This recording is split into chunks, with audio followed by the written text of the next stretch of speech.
When tech billionaire Elon Musk broke down on live television and confessed his love to his ex-wife, 30 million viewers watched in shock. But what they didn't know was the devastating phone call that had shattered his composure just minutes before going on air. Their 16-year-old son Griffin was fighting for his life in a Los Angeles hospital, and Elon faced an impossible choice: rush to his child's bedside, or fulfill his commitment to a crucial CNN interview that could save Tesla's plummeting stock price. What happened next would change everything. Not just for the Musk family, but for millions of people around the world who believed that some love stories deserve a second chance. This is the story of how a family crisis became a global phenomenon, how a father's desperate plea went viral in minutes, and how an ex-wife's simple response proved that sometimes the most powerful words are the quietest ones. It's the story of Griffin's accident, Elon's confession, Justine's grace under pressure, and a family that almost lost everything before finding their way back to each other.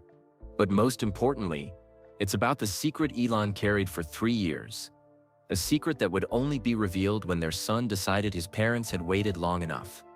The bright studio lights felt hotter than usual. Elon Musk shifted in his chair across from Anderson Cooper, trying and focus on the words coming from the CNN anchor's mouth.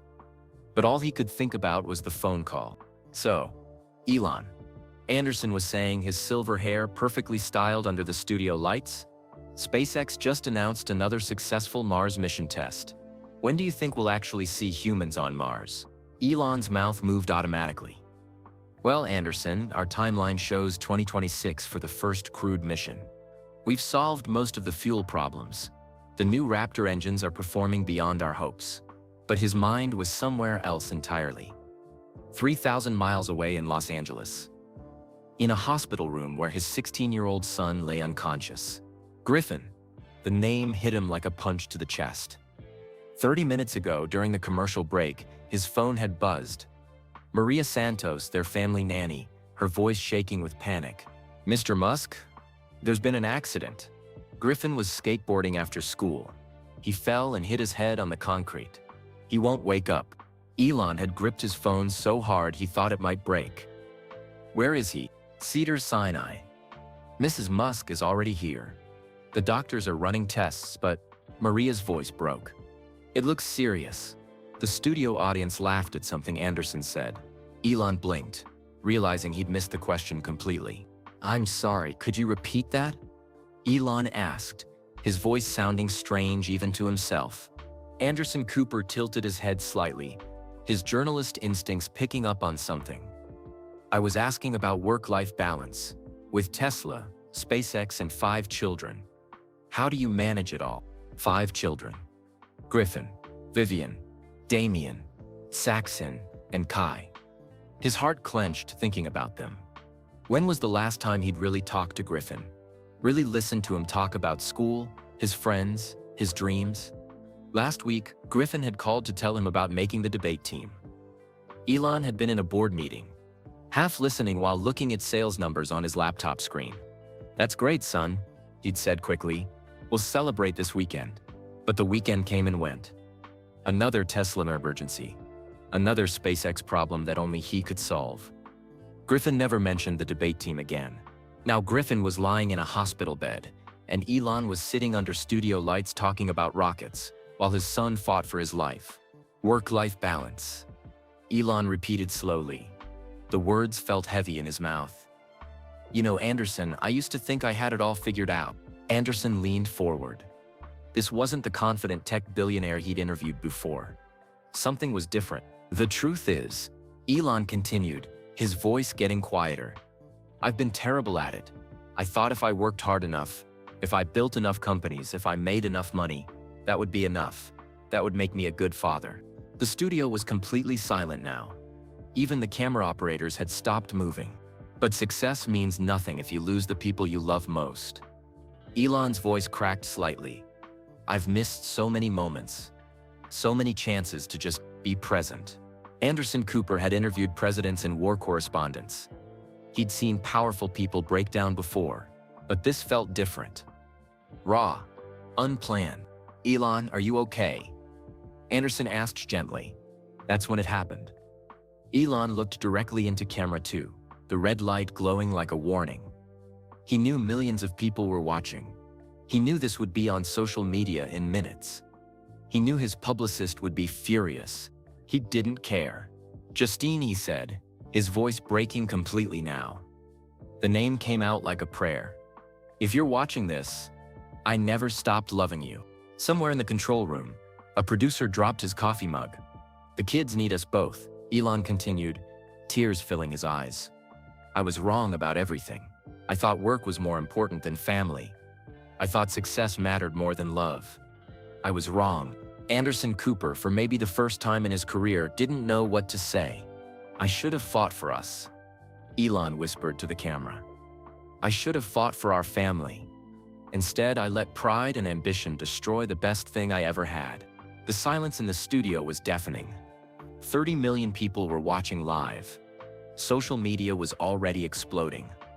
Elon's confession was trending before he even finished speaking.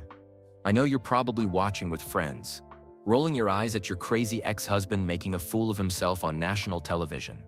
Elon said, a sad smile crossing his face. But I needed you to know. I needed the world to know. I'm sorry, Justine. I'm so sorry. Anderson finally found his voice. Elon, I think maybe we should. I have to go, Elon said, standing up abruptly. His microphone pack clattered to the floor. My son needs me.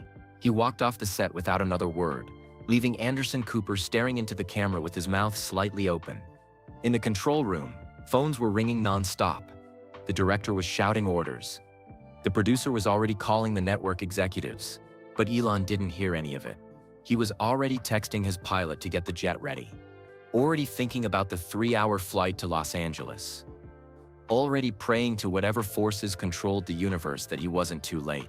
As his car pulled away from CNN's Atlanta headquarters, his phone exploded with notifications. Text messages from friends and employees, missed calls from board members. His publicist had sent 17 messages in capital letters. But there was only one message he cared about. One he'd been hoping for since the divorce papers were signed 3 years ago. It was from Justine. I'm at Cedars-Sinai. Room 3. Elon closed his eyes and let out a breath he didn't know he'd been holding. Maybe it was too late for his marriage. Maybe he'd burned too many bridges and missed too many chances. But it wasn't too late for Griffin. It wasn't too late to be the father his children deserved. It wasn't too late to try. 30 minutes before the CNN interview, Elon sat in the green room behind the CNN studio, reviewing his talking points one last time.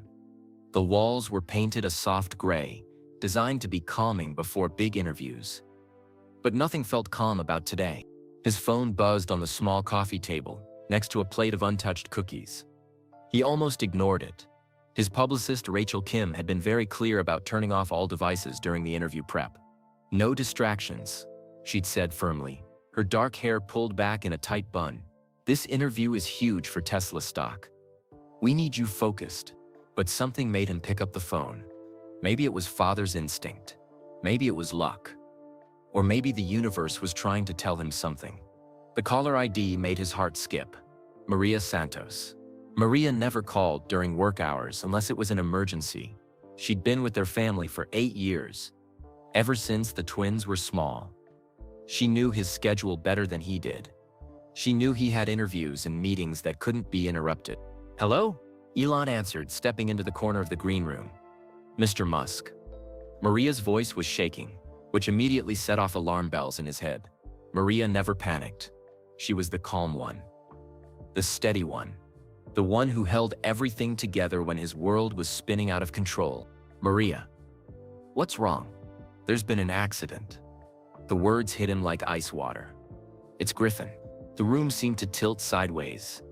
Elon gripped the back of a chair to steady himself. What kind of accident? He was skateboarding after school with his friends at the park near home. You know, the one with the big concrete bowls?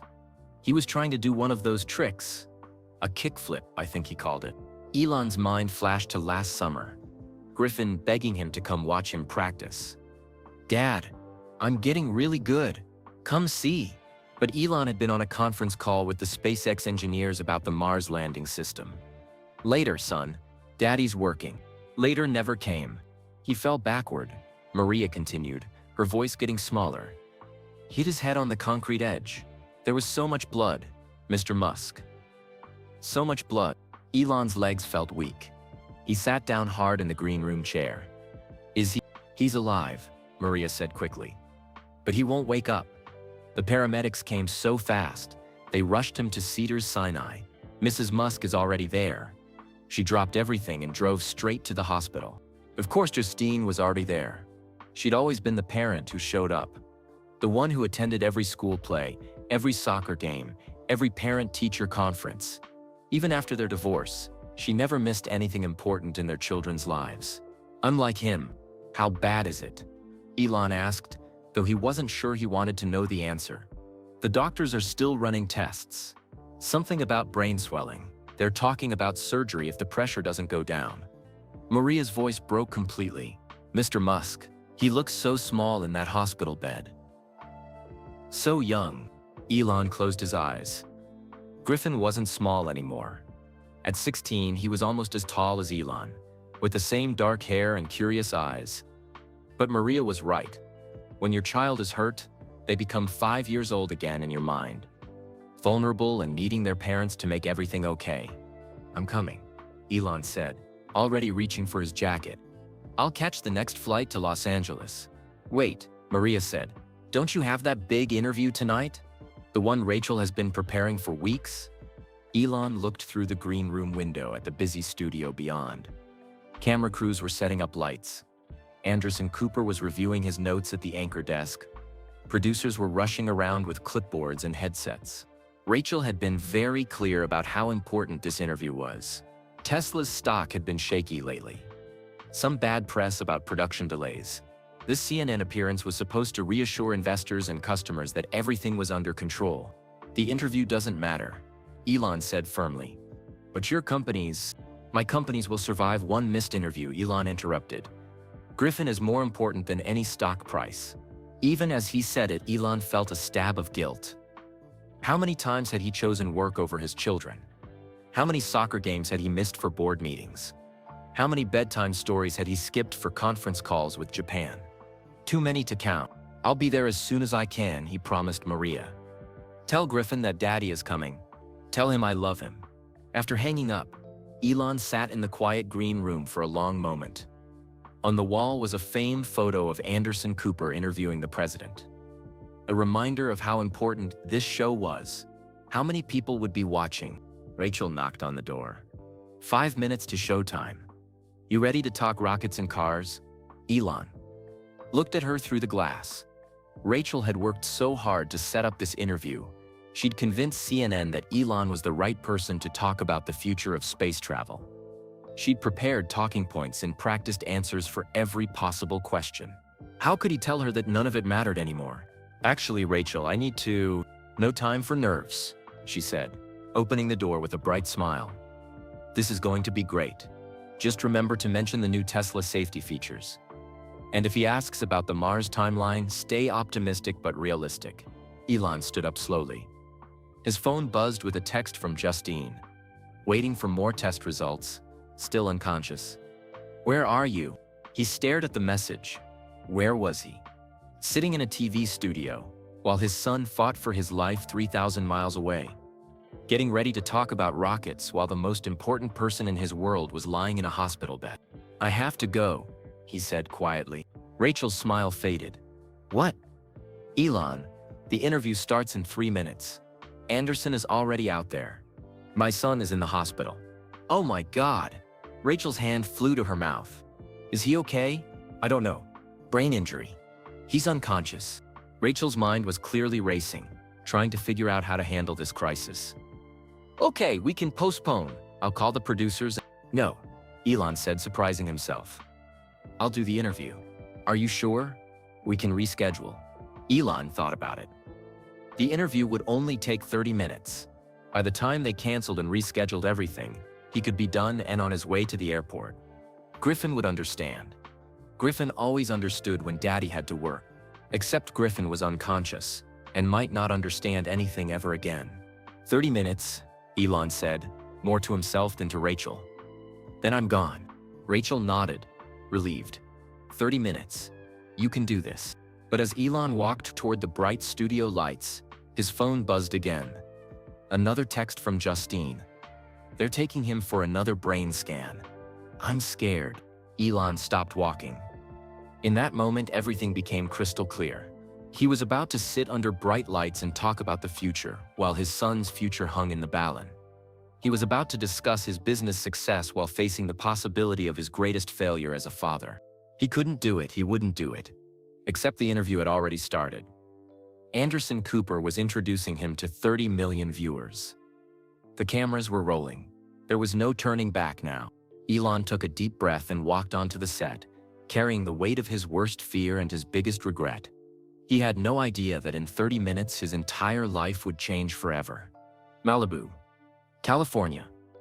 Same evening, Justine Wilson Musk sat curled up on her cream-colored sofa, a glass of red wine in her hand that had gone untouched for the past hour. Her friend Sarah Chen sat beside her, both women staring at the large TV screen mounted on the wall. You sure you want to watch this? Sarah asked softly. She was a pediatric surgeon at UCLA Medical Center, used to dealing with emergencies and worried parents. But tonight, she was just a friend, concerned about Justine's well-being. I always watch his interviews, Justine admitted, tucking her legs under herself. Old habit, I guess. The living room was exactly how she liked it. Books stacked everywhere. Soft lighting from table lamps, candles flickering on the coffee table. It was peaceful, quiet, everything her life with Elon had never been. On the screen, Anderson Cooper was introducing tonight's guest. Tonight, we're joined by Elon Musk, CEO of Tesla and SpaceX, to discuss the latest developments in space exploration and electric vehicles. Justine felt the familiar tightness in her chest that always came when she saw Elon on television. 3 years after their divorce, and she still couldn't decide if she felt proud of his success or sad about what they'd lost. He looks tired, Sarah observed, studying Elon's face as he appeared on camera. Justine had to agree. Even under the professional studio makeup, she could see the exhaustion around his eyes. The slight slump in his shoulders that most people wouldn't notice, but she recognized immediately. She'd been married to him for 8 years. She knew when he was running on empty. He's probably been working 18-hour days again, Justine said. Some things never change. The interview started normally enough. Anderson asked about Mars missions and Tesla's latest models. Elon gave his usual answers about the future of humanity and sustainable transport. Justine found herself half listening, the way she used to during dinner when he'd talk about work. That's when her phone rang. Unknown number, she muttered, glancing at the screen. Probably another reporter wanting to talk about the divorce. She'd been getting those calls more often lately. Journalists wanting her perspective on Elon's latest business ventures. Publishers asking if she'd write a tell-all book. She always said no. But something made her answer this call. Is this Mrs. Musk? The voice was young, nervous. This is Justine Wilson, she corrected gently. She'd gone back to her maiden name after the divorce. Ma'am, this is Nurse Patricia at Cedars-Sinai Medical Center. We have your son Griffin here. There's been an accident. The wine glass slipped from Justine's fingers, hitting the hardwood floor with a sharp crack. Red wine spread across the pale wood like blood. What? Justine's voice came out as a whisper. Sarah immediately muted the TV and moved closer, her medical training kicking in as she saw Justine's face go white. He was brought in about 2 hours ago with a head injury, the nurse continued. He's stable, but we need a parent here to sign some forms and make some decisions about his care. I'm coming, Justine said, already standing up. I'm coming right now. She hung up and stared at Sarah, her mind racing. Griffin's in the hospital. Head injury. I have to go. I'll drive, Sarah said immediately, grabbing her purse. You're shaking too much. Justine looked down at her hands. Sarah was right. They were trembling like leaves in a storm. How did this happen? He was supposed to be at his friend Jake's house doing homework. Kids change plans, Sarah said gently, helping Justine gather her things. Boys his age think they're invincible. Let's just focus on getting to him. As they rushed toward the door, Justine grabbed her car keys and phone. Behind them, the TV continued playing Anderson Cooper's interview with Elon, but neither woman was paying attention anymore. The drive to Cedars-Sinai normally took 45 minutes. Sarah made it in 28. weaving through Los Angeles traffic with the skill of someone who'd made countless emergency hospital runs. Justine spent the entire drive staring out the window, her mind filled with horrible possibilities. Griffin was her baby, even though he was 16 and taller than her now. He had Elon's curiosity and her love of stories. He was the one who still gave her hugs without being asked, the one who called just to tell her about his day. "He's going to be okay," Sarah said, glancing at her friend. Head injuries in teenagers often look worse than they are. Kids are resilient. But when they reached the hospital, Justine's heart sank. Griffin looked so small in the big hospital bed, his head wrapped in white bandages. Machines beeped around him, monitoring his heartbeat and breathing. His eyes were closed, and he was completely still. "Oh, baby," Justine whispered, taking his hand. It was warm, which made her feel slightly better. "Mommy's here." Dr. Martinez, a kind-faced neurosurgeon, explained what had happened. Skateboarding accident, concrete bowl at the park, traumatic brain injury with some swelling. "The next 24 to 48 hours will tell us more," he said gently. "But his vital signs are strong. That's a good sign." Justine settled into the chair beside Griffin's bed, still holding his hand. She sent a quick text at Maria, letting her know she was there. Then she called Griffin's school to let them know he wouldn't be in tomorrow. It was only after she'd handled all the immediate details that she remembered Elon's interview. She pulled out her phone and saw dozens of missed calls and text messages. But it wasn't about Griffin. It was about something else entirely. "Did you see it?" Read a text from her editor. "Elon's interview is going viral." Confused, Justine pulled up CNN's live stream on her phone. Anderson Cooper was talking to the camera, looking slightly stunned. "We'll be right back after this commercial break," he was saying. That was... Justine scrolled through social media, trying to figure out what had happened. That's when she saw the video clips. Hundreds of them, all showing the same moment. Elon, looking directly into the camera with tears in his eyes. "Justine, if you're watching this, I never stopped loving you." Justine's phone slipped from her hands, clattering onto the hospital floor. Sarah picked it up and watched the clip, her eyes growing wide. "Oh my God, Justine. Did you know he was going to do this?" Justine shook her head, unable to speak. On the small phone screen, she watched her ex-husband pour his heart out to 30 million strangers. Watched him apologize for things she thought he'd never admit to. Watched him walk off the set like a man with nothing left to lose. "The kids need us both," his voice said from the phone speaker. "I was wrong about everything." Fresh tears filled Justine's eyes. But this time they weren't just about Griffin's accident. They were about the man she'd fallen in love with 20 years ago. The man who used to stay up all night talking about their dreams. The man who'd somehow gotten lost in success and ambition. "He knows," she whispered. "Knows what?" Sarah asked gently. "About Griffin. He knows about the accident." Justine looked at her son's peaceful face. "That's why he broke down on television. That's why he said those things." Her phone buzzed with notifications. Justine Respond was trending on Twitter. Everyone wanted to know what she would say, how she would react to her ex-husband's public declaration of love. But as Justine sat in that hospital room holding her unconscious son's hand, she realized that none of the noise outside mattered. What mattered was Griffin getting better. What mattered was their family. And maybe, just maybe, what mattered was the fact that when Elon thought he might lose his son, first person he reached out to was her. Even on national television. Even when it would cost him everything. "I need to call him," she said quietly. Sarah nodded. "What are you going to say?" Justine looked at Griffin's still face, then at her phone where Elon's confession was playing on repeat. "I'm going to tell him to come home." Various locations worldwide, March. Within minutes of Elon walking off the CNN set, the internet exploded. In New York City, college student Maya Rodriguez was studying for her psychology exam when her roommate burst into their tiny dorm room. "You have to see this," her roommate shouted, shoving her phone in Maya's face. "That billionaire guy just confessed his love on live TV." Maya watched the clip once, then twice, then shared it with her own followers. "This is either the most romantic thing ever, or the biggest publicity stunt in history," she typed. In London, relationship counselor Dr. James Wright was having his evening tea when his phone started buzzing with interview requests. The clip had reached Europe, and every morning show wanted his expert opinion on Elon's breakdown.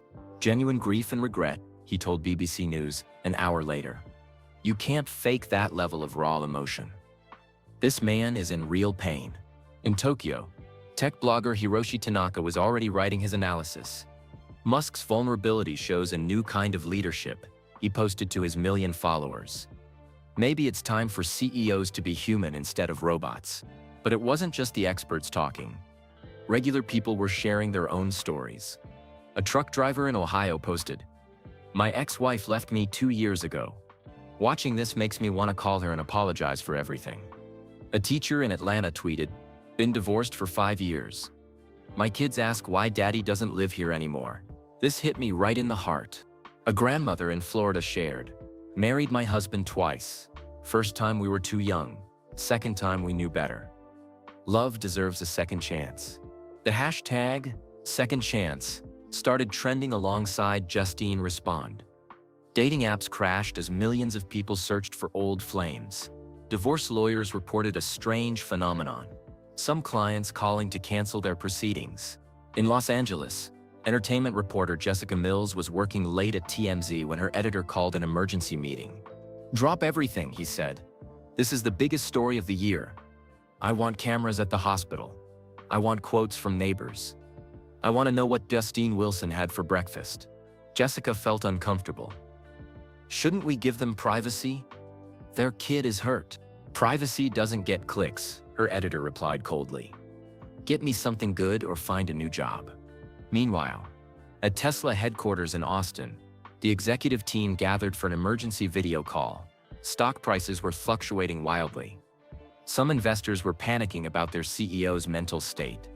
Others saw his honesty as refreshing. "Should we issue a statement?" asked the head of communications. CFO Zachary Kirkhorn shook his head. "Let's wait. See how this plays out. Elon's authentic moments have helped us before." At SpaceX in Hawthorne, California, the reaction was different. Engineers and technicians gathered around computer screens, watching their boss's confession with quiet respect. "He's human after all," whispered one of the younger engineers. Gwynne Shotwell, SpaceX president, sent a company-wide email. "Our CEO is dealing with a family emergency. All non-essential meetings are canceled until further notice. Family comes first." The responses from employees were immediate and supportive. Flowers began arriving at the office, not for Elon but to be sent to the hospital for Griffin. But the most important reactions were happening on social media, where millions of strangers became invested in a love story they didn't fully understand. Romance novelist Claire Davidson posted, "This is what real love looks like. Messy, imperfect, desperate, and willing to risk everything." Relationship expert Dr. Sarah Martinez tweeted, "Public declarations are usually red flags, but genuine remorse and accountability, that's different. That's growth." Teen influencer Zoe Chen, who had been through her parents' divorce, posted a tearful video. "Maybe some people deserve second chances. Maybe love is worth fighting for, even when it's scary." The responses weren't all positive. Some people criticized Elon for using a family crisis as a publicity opportunity. Others questioned why he couldn't have just called Justine privately. "Typical rich guy," posted one angry user. "Making everything about himself, even his kid's accident. This is emotional manipulation," wrote another. "Using public pressure to force his ex-wife to respond." But for every negative comment, there were 10 supportive ones. People sharing their own stories of love lost and found. Parents talking about balancing work and family. Divorced couples wondering if they'd given up too quickly. The conversation spread beyond social media. Radio talk shows debated whether public proposals were romantic or manipulative. Morning TV shows brought in relationship experts to analyze Elon's body language.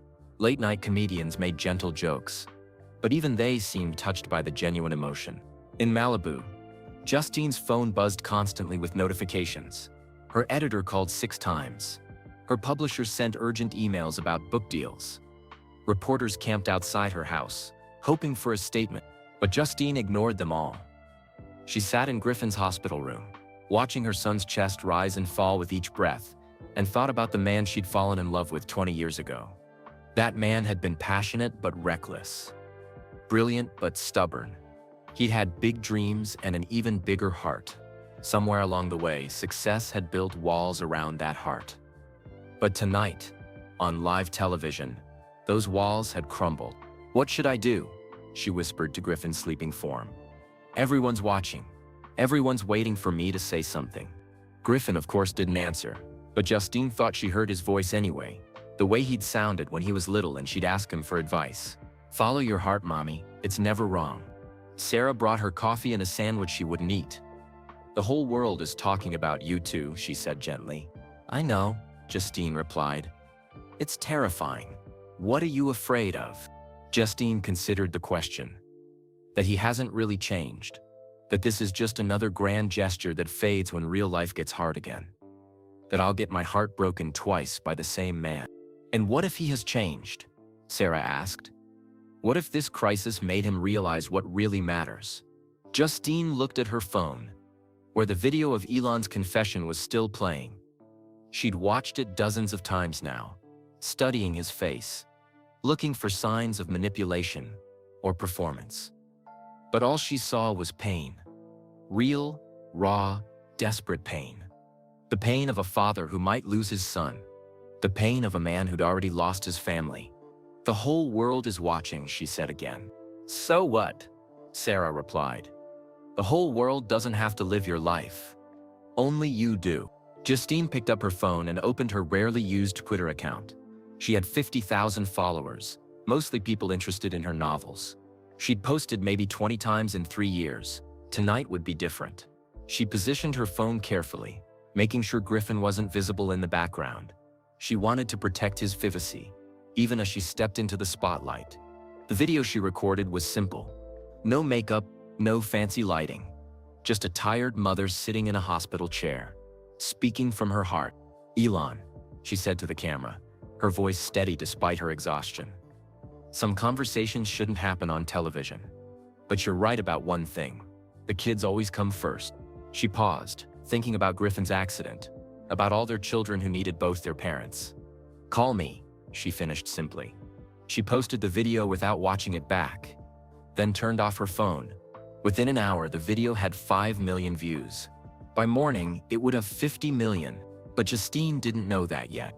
She was holding Griffin's hand and waiting for the sound of footsteps in the hallway, waiting for Elon to come home. Cedars-Sinai Medical Center, Los Angeles, March 16. The hospital hallways were quiet at this hour. Most visitors had gone home. The overhead lights were dimmed to let patients sleep. Only the soft beeping of machines and the distant sound of nurses talking broke the silence. Justine had been dozing in the uncomfortable chair beside Griffin's bed when she heard them. Footsteps in the hallway. Fast, urgent footsteps that seemed to echo her own heartbeat. She knew those footsteps. After 8 years of marriage, she could recognize Elon's walk anywhere. The quick, determined pace of someone always rushing toward the next problem to solve. But tonight, the footsteps sounded different. Desperate. Almost running. Justine sat up straighter and smoothed her hair. She'd been at the hospital for 7 hours now, still wearing the same jeans and sweater she'd put on that morning. She probably looked terrible, but she didn't care. The footsteps stopped outside room 3. Through the small window in the door, Justine saw a familiar silhouette. Tall, slightly hunched shoulders, dark hair that needed cutting. Elon stood frozen in the doorway, staring at their son. For a long moment he didn't move. Just stood there looking at Griffin's still form, the white bandages around his head, the machines monitoring his vital signs. Justine watched Elon's face crumble as the reality hit him. His son was hurt. Really hurt. When Elon finally pushed open the door, his eyes went straight to Griffin. He didn't notice Justine at first, sitting quietly in the corner. All his attention was focused on the bed where their 16-year-old lay unconscious. "Oh God," Elon whispered, his voice breaking. "Griffin." That's when he saw Justine. Their eyes met across the small room, and for a moment 3 years of hurt and anger disappeared. They were just two scared parents who loved their child more than anything in the world. "How is he?" Elon asked, his voice barely audible. "Stable," Justine replied softly. "The swelling in his brain has gone down a little. Dr. Martinez says that's a good sign." Elon moved closer to the bed. his hands shaking as he reached out to touch Griffin's arm. "He looks so young." "He is young," Justine said. "He's still our baby, even though he pretends he's all grown up." Elon pulled a chair next to Justine's and sat down heavily. Up close, she could see how exhausted he was. His shirt was wrinkled, his tie loosened. His usually perfect hair was messy, like he'd been running his hands through it. "I came as fast as I could," he said. "Flew straight from Atlanta." "I know." Justine's voice was gentle. "I saw the interview." Elon's face reddened. "I'm sorry about that. I didn't plan to. You were scared," Justine finished for him. "I understand." They sat in silence for a while, both watching Griffin's chest rise and fall. The machines beeped steadily, a rhythm that had become strangely comforting over the past few hours. "Maria told me what happened," Elon said finally. "The skateboarding accident." Justine nodded. "He was trying to impress his friends. You know how he is.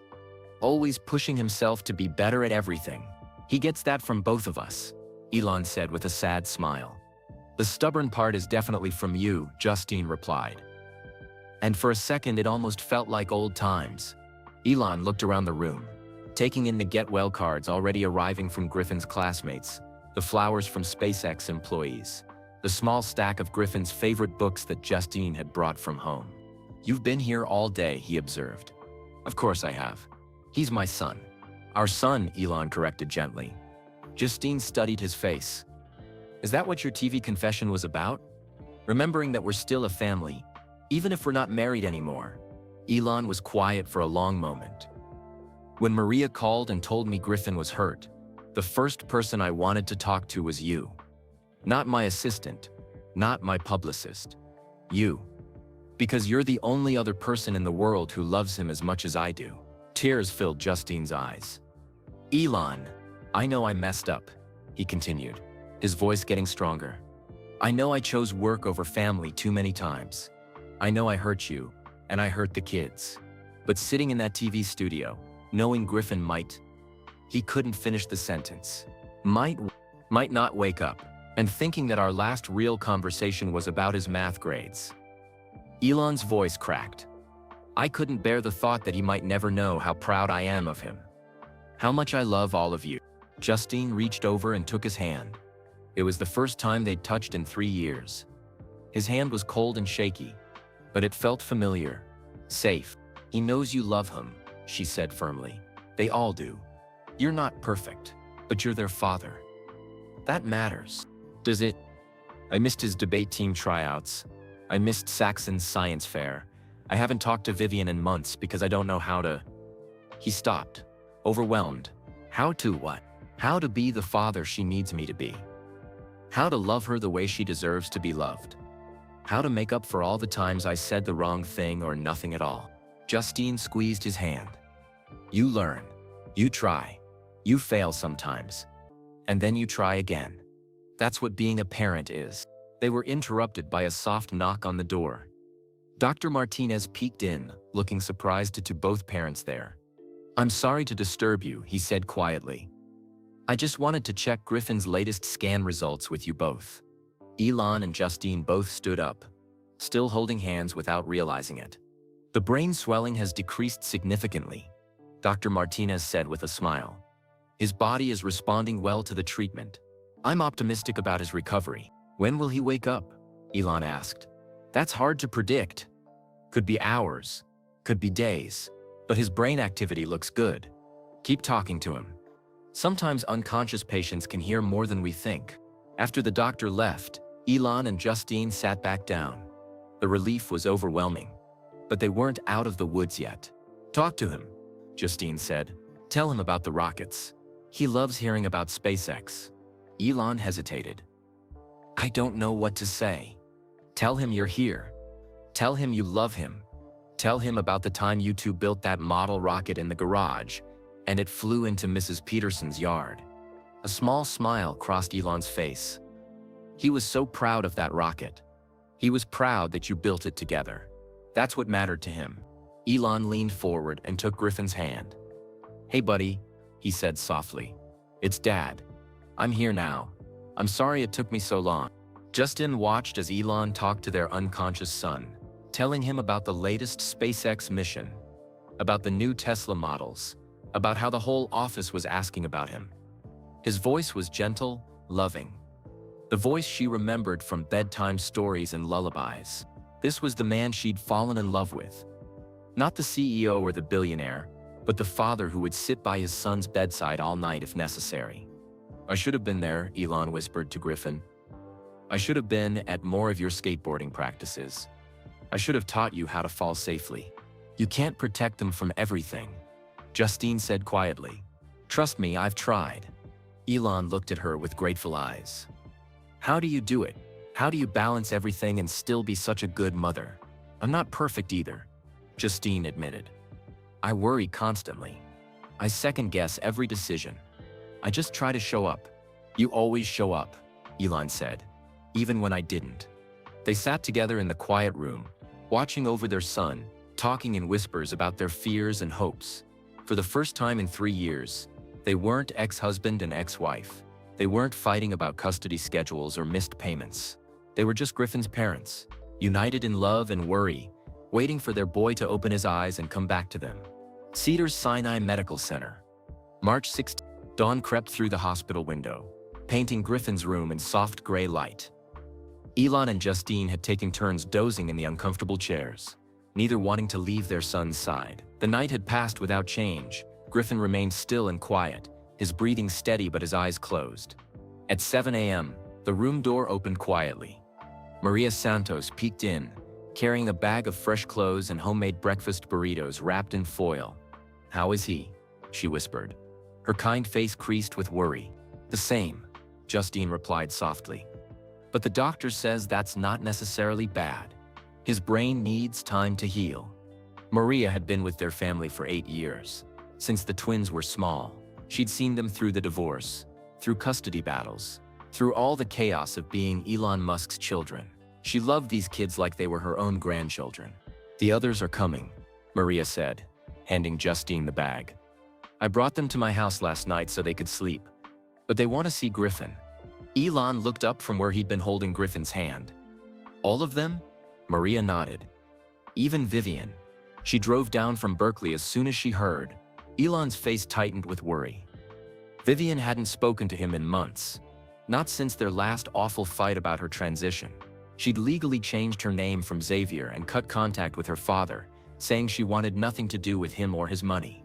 "She doesn't have to see me," Elon said quietly. "I can leave when she comes." "No," Justine said firmly. "This isn't about our problems. This is about Griffin. He needs all of us here." 20 minutes later, the hospital room that had been so quiet, filled with the controlled chaos of the Musk family, Saxon and Kai, now 18 and seniors in high school, rushed to Griffin's bedside. Damien, also 18, hung back slightly, his artistic eyes taking in every detail of the scene. And then Vivien walked in. At 19, she looked so much like Justine had at that age. Tall, graceful, with intelligent eyes and long dark hair. But there was something else in her face now, a strength that came from fighting for who she was. She stopped in the doorway when she saw Elon. For a moment, father and daughter just stared at each other across the room where Griffin lay sleeping. "Hi, Dad," Vivien said quietly. "Hi, sweetheart," Elon replied, his voice thick with emotion. It wasn't forgiveness, but it wasn't rejection either. It was a start. Vivien moved to Griffin's other side and took his hand. "Hey, little brother," she said softly. "You scared us. You can't do crazy skateboard tricks without me there to film them."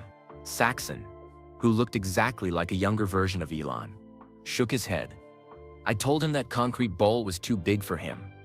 But you know Griffin, he never listens." "He's stubborn," Kai agreed. "Wonder where he gets that from."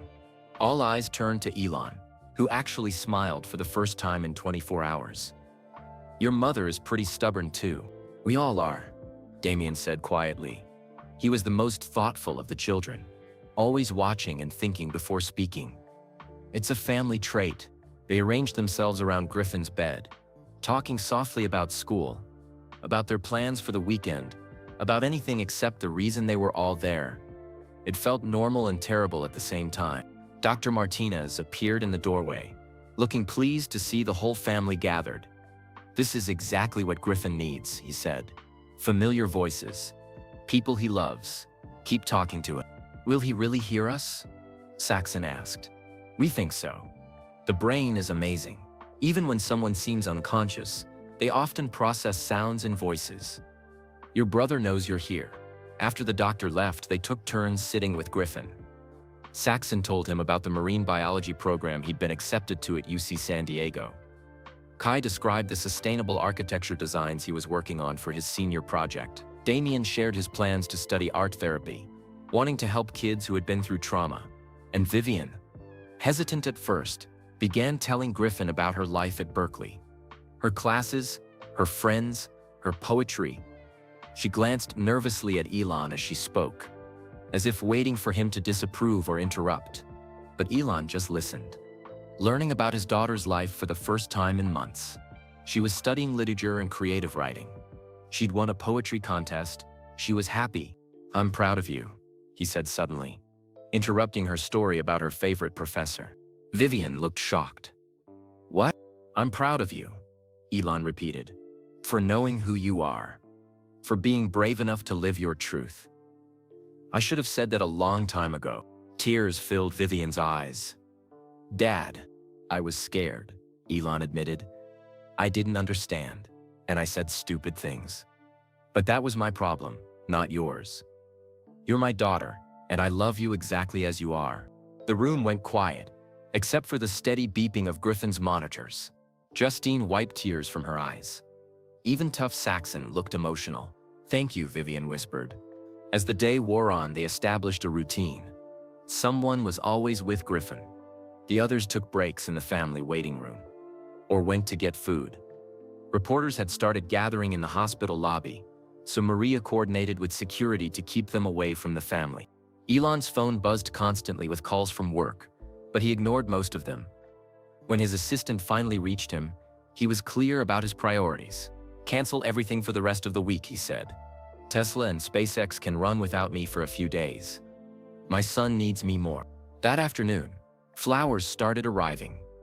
Dozens of arrangements from SpaceX and Tesla employees, cards from Griffin's classmates, a massive bouquet from Gwynne Shotwell, with a note, "Families are worth more than rockets." The messages kept coming. Griffin's debate team sent a video of them all saying hi. His soccer coach called to check on him. Friends from school texted constantly, asking for updates. "He's really loved," Justine observed, reading through the messages. "He's a good kid," Elon replied. "Better than I deserve." "Stop that," Justine said firmly. "You're a good father. You've made mistakes, but you love your children. That's what matters." By evening, they'd settled into shifts. The twins went home with Maria to shower and get some rest. Damien stayed to keep Vivien company, and Elon and Justine remained in Griffin's room, unwilling to leave. "You should go home," Elon told Justine around 9 p.m. "Get some real sleep in your own bed." "I'm not leaving him," Justine replied, stubbornly. "Then I'm not leaving either." They looked at each other and almost smiled.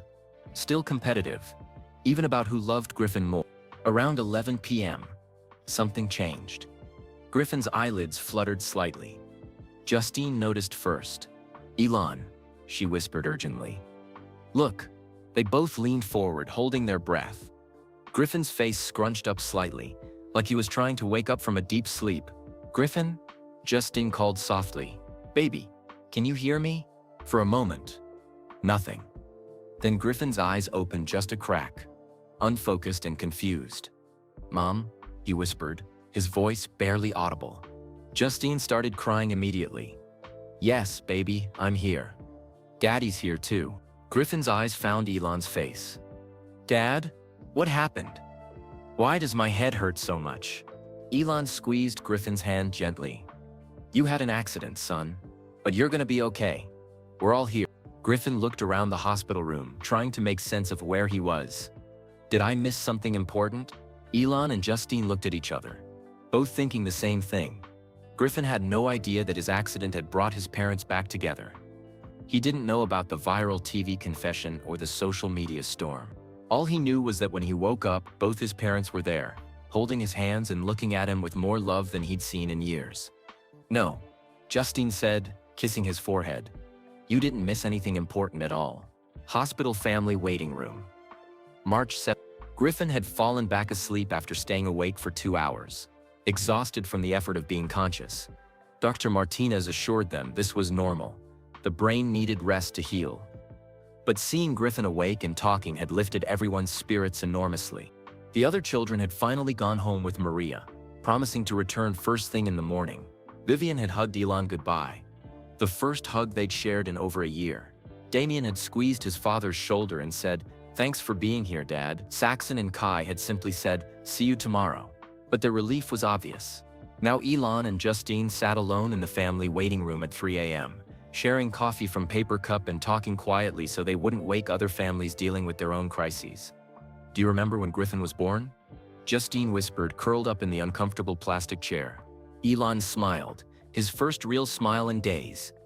"You were in labor for 18 hours. You kept apologizing to the nurses for making noise. And you kept trying to time the contractions with your phone app." Justine laughed softly. "Like you could engineer the perfect birth." "I was terrified," Elon admitted. "When the doctor said there were complications with the umbilical cord, I thought I might lose both of you." Justine remembered that moment too. How Elon had gripped her hand so tightly she thought he might break her fingers. How he'd whispered please over and over, like he was negotiating with the universe. "But then Griffin took his first breath," she continued, "and you started crying harder than I did." "He was so small," Elon said, his voice growing thick with emotion. "And perfect. 10 tiny fingers, 10 tiny toes. I counted them 3 times to make sure." They sat in comfortable silence for a moment, both remembering that perfect day when Griffin and Xavier had entered the world as healthy twins. The joy and terror of becoming parents. The overwhelming love that hit like a tidal wave. "I'm scared, Justine," Elon said suddenly. "What if he doesn't wake up again? What if there's permanent damage we don't know about yet?" "He's gonna be fine," Justine said firmly. "Did you see how he recognized us? How he asked what happened? His mind is sharp. He's still our Griffin. But what if the last real conversation I had with him was about his grades?" Elon's voice cracked. "What if I never get the chance to tell him how proud I am?" Justine studied Elon's face in the dim waiting room light. She could see the exhaustion, the fear, but also something else. Growth. The kind that only came from almost losing what mattered most. "Tell me about it," she said gently. "About what?" "The last time you really talked to him. Not about grades or chores. Really talked." Elon was quiet for so long that Justine thought he might not answer. When he finally spoke, his voice was barely audible. "I can't remember," he whispered. "Isn't that awful? I can remember every detail of the latest rocket engine design, but I can't remember the last time I asked my son about his dreams." "He called you last week," Justine said softly. "About making the debate team. I was in a board meeting. I said that's great without even listening. I promised we'd celebrate, but then Tesla had that production crisis. And I forgot." Justine's heart ached for both of them. For Elon's regret and for Griffin's disappointment. "He understands you're busy. He shouldn't have to understand," Elon said firmly. "He's 16. He should have a father who shows up, not one who sends excuses." They were interrupted by a soft knock on the waiting room door. A nurse peeked in, looking apologetic. "I'm sorry to bother you, but there are reporters in the lobby asking for statements. Security is handling it, but I wanted you to know." "Thank you," Justine said. "We're not giving any statements." After the nurse left, Elon shook his head. "I'm sorry about this circus. About making your private life public." "You didn't plan it," Justine replied. "You were scared and hurting. People do desperate things when they're desperate." "Do you regret it? Responding to my confession?" Justine considered the question carefully. "I regret that Griffin got hurt. I regret that we needed a crisis to sit in the same room without fighting. But do I regret that you told the world you still love me? No. I don't regret that." Elon looked at her with surprise. "Really? Really? Even if nothing changes between us, it was brave. And our kids needed to hear it. They needed to know that even though we got divorced, we don't hate each other." "I could never hate you," Elon said quietly. "Even when I was angry, Even when I blamed you for the divorce. I never stopped loving you. I know, Justine replied. I could see it in the way you looked at me during custody exchanges. In the way you always asked Maria about my writing. In the way you kept that picture of all of us in your office. Elon's eyes widened. How did you know about the picture? Saxon told me. He said you have it facing your desk, not facing visitors. Like it's just for you. It's from Griffin's 13th birthday, Elon said softly. The last time we were all together and truly happy. Before the fighting got so bad we couldn't be in the same room. Justine remembered that day. They'd gone to the beach house in Malibu. Built sandcastles with the kids. Had a barbecue on the deck. For one perfect day, they'd felt like a real family again. We were happy once, she said. We were, Elon agreed. I've spent 3 years wondering where it all went wrong. I think, Justine said carefully. It went wrong when we stopped talking to each other and started talking through lawyers. When your work became more important than our marriage. When I stopped believing you still saw me as a person instead of just the mother of your children. Elon was quiet for a long moment. I did see you as a person. I saw you as the most talented, intelligent, beautiful woman I'd ever met. But I was so afraid of failing at Tesla and SpaceX that I forgot I was already failing at the most important job I had. Being a husband and father? Being present, Elon corrected. Being the man you fell in love with instead of the machine I turned myself into. They talked through the rest of the night, sharing memories they hadn't spoken about in years. Their first date at that little coffee shop in Ontario. The way Elon had proposed during a sunset walk on the beach. Nervous and stuttering. Their wedding in Scotland, where it rained but neither of them cared. They talked about Nevada, their first son who had died so young. How grief had driven them apart instead of bringing them together. How they'd both been too scared to fully love again for fear of losing another child. Maybe that's why I worked so much, Elon said as dawn broke through the waiting room windows. If I was always busy, I couldn't think about how fragile everything was. How quickly it could all disappear. And maybe that's why I built walls around my heart, Justine replied. If I didn't depend on you completely, it wouldn't hurt so much when you chose work over family. I'm sorry, Elon said, taking her hand. I'm so sorry for all of it. I'm sorry too, Justine replied, for giving up on us instead of fighting harder, for taking the kids and leaving instead of making you choose. You did what you had to do to protect yourself and the children. Maybe. But maybe I also ran away because staying and fighting seemed too hard. They sat holding hands as the sun came up, both realizing that they'd spent 3 years blaming each other for a marriage that had died from neglect, not malice. Two people who'd loved each other deeply but had forgotten how to show it in ways the other could understand. Whatever happens next, Elon said quietly, I want you to know that you and the kids are the best things I've ever done. Not Tesla, not SpaceX, you. I know, Justine replied, squeezing his hand. And I want you to know that loving you wasn't a mistake, even when it hurt. It gave us 5 beautiful children. It gave me some of the happiest years of my life. As they sat together in the quiet hospital, watching the sunrise through the window, both felt something shift between them. Not forgiveness exactly, but understanding, not love returning, but love that had never really left, finding its way back to the surface. Whatever happened next, they would face it together. Hospital cafeteria and flashback locations. March. The hospital cafeteria was nearly empty at 7 a.m. Elon and Justine sat at a corner table with coffee and untouched breakfast sandwiches, both too emotionally drained to eat. Griffin was still sleeping peacefully, with Vivien reading quietly beside his bed.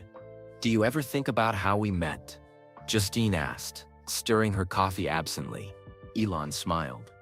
The first genuine smile she'd seen from him in years. Every day. Queen's University, Ontario, Canada. September 24 years earlier. The coffee shop called The Grind was packed with students cramming for midterms. Justine Willen sat in the corner booth, surrounded by English literature textbooks and pages of handwritten notes for her first novel. She was 22, passionate about words, and completely absorbed in creating the fantasy world that lived in her imagination. She didn't notice the tall, awkward guy with messy, dark hair who kept walking past her table, clearly working up the courage to say something. Elon Musk was 29, a transfer student studying physics and economics. But his mind was already racing with ideas about electric cars and space travel. He'd been watching the pretty girl with the intense brown eyes for 3 weeks, fascinated by how completely she disappeared into her writing. Finally, he approached her table with 2 cups of coffee. "Excuse me," he said nervously, his South African accent still thick. "I brought you coffee. You've been here for 4 hours, and yours went cold." Justine looked up, annoyed at being interrupted. But something about his shy smile made her pause. "That's very sweet," she said. "But I don't know you." "I'm Elon," he said, sitting down without being invited. "And you're Justine Wilson. You're writing a book about dragons and magic kingdoms. How do you know that?" Justine asked, suddenly worried he was some kind of stalker. "You talk to yourself when you write," Elon grinned. "It's actually quite adorable." "Back in the hospital cafeteria, you were so confident," Justine laughed. "Sitting down at my table like you owned the place. I was terrified." Elon admitted, "I'd never met anyone like you. Beautiful, brilliant, completely unimpressed by my awkward attempts at conversation. You told me you were going to build cars that ran on electricity and rockets that could go to Mars." Justine remembered. "I thought you were either crazy or the most interesting person I'd ever met." "Which one was I?" "Both." The Grind coffee shop. October. Their first real date happened 3 weeks later. Elon had asked her 12 times before she finally said yes. They sat in the same corner booth where they'd met, talking until the coffee shop closed at midnight. "So you really believe humans will live on Mars someday?" Justine asked, fascinated despite herself. "Not someday," Elon said intensely. "Within our lifetime. Earth won't be safe forever. We need a backup plan. And you think you're the person to make it happen?" "I think I have to try. Someone has to." Justine studied his face. Most guys her age talked about football or parties. This strange, intense man talked about saving humanity. "What about you?" Elon asked. "Why writing?" "Stories matter," Justine said simply. "They teach us how to be human, how to love and lose and find meaning in chaos." "That's beautiful," Elon said softly. "You think I'm naive? I think you're the smartest person I've ever met." Hospital cafeteria. Present day. "You still are," Elon said quietly, watching Justine's face as she remembered. "We were so young," she replied. "So sure we could conquer the world together." Dorna Cathedral, Scotland. January.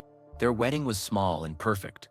Justine wore her grandmother's pearl necklace and a simple white dress she'd found at a vintage shop. Elon wore a kilt in honor of the Scottish setting, looking ridiculously handsome and nervous.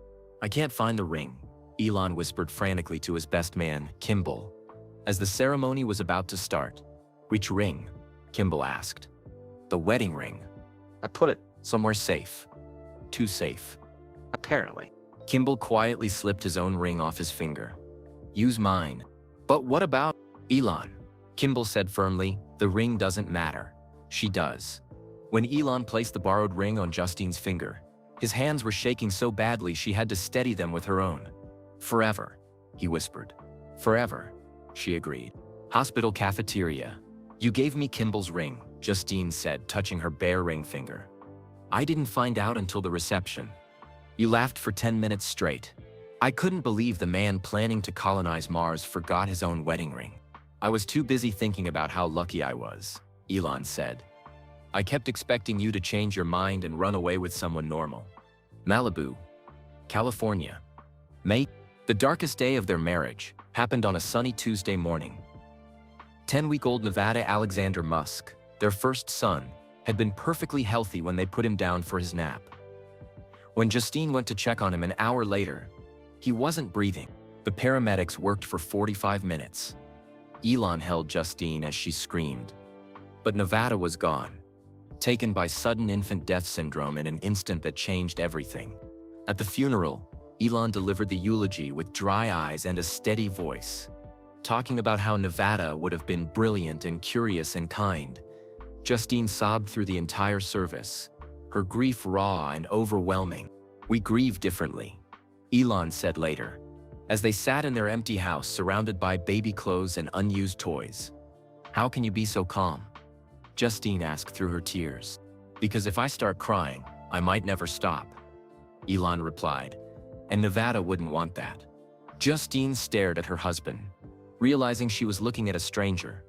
The man who used to cry during romantic movies had built walls around his heart that she couldn't penetrate. Hospital cafeteria.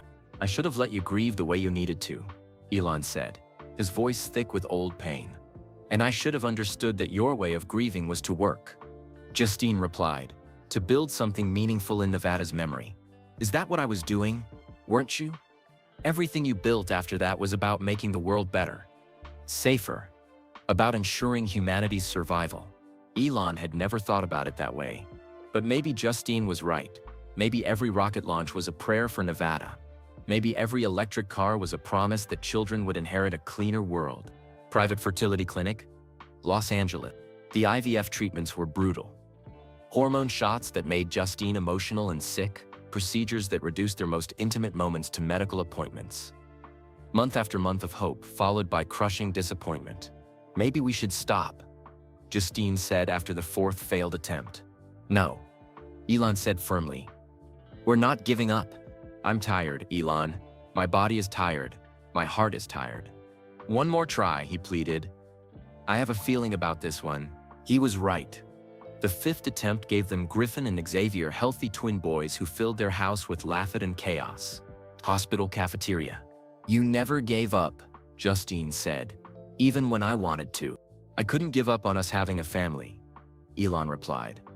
I'd already lost one son. I wasn't going to lose the chance for more children. But somewhere along the way you lost me. Tesla headquarters. Palo Alto. The company was hemorrhaging money. The first Roadster was plagued with problems. Investors were threatening to pull out. Elon was working 20-hour days, sleeping on his office couch more often than in his own bed. At home, Justine managed 3-year-old Griffin and Xavier, plus newborn triplets Saxon, Damien, and Kai. She was exhausted, overwhelmed, and essentially a single mother. You missed Griffin's first soccer game, she said when Elon came home at midnight. The board meeting ran late. We're close to bankruptcy, Justine, and I'm close to a breakdown, she exploded. I haven't had a real conversation with an adult in weeks. The boys ask where Daddy is every night. I feel invisible in my own marriage. You're not invisible, Elon said, distracted by emails on his phone. You're reading emails while I'm talking to you about our marriage falling apart. Elon looked up, finally seeing the exhaustion and pain in his wife's eyes. But instead of putting the phone down, he said, This is important, Justine. Tesla could change the world. What about changing our world? She asked quietly. What about being present for the life we're actually living? Hospital cafeteria. I thought I was saving the world, Elon said, but I was losing mine. We both made mistakes, Justine said gently. I expected you to read my mind instead of telling you what I needed. You expected me to understand that work stress meant you loved us. Did we ever have a chance? Elon asked. Or were we always doomed? Justine considered the question as she watched the sun climb higher through the cafeteria windows. Somewhere upstairs, their son was healing.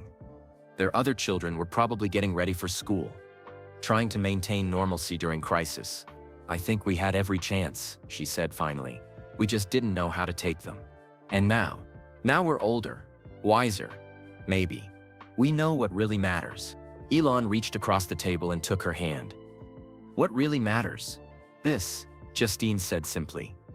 Being here when our son needs us, choosing family over everything else. Finally, as they sat together in the quiet cafeteria, both understood that their love story hadn't ended with divorce papers. It had just taken a long, painful detour through heartbreak and growth. Maybe it was time to find their way home. Hospital and flashback to 2008. Elon and Justine returned to Griffin's room to find him awake again. This time more alert and asking for water.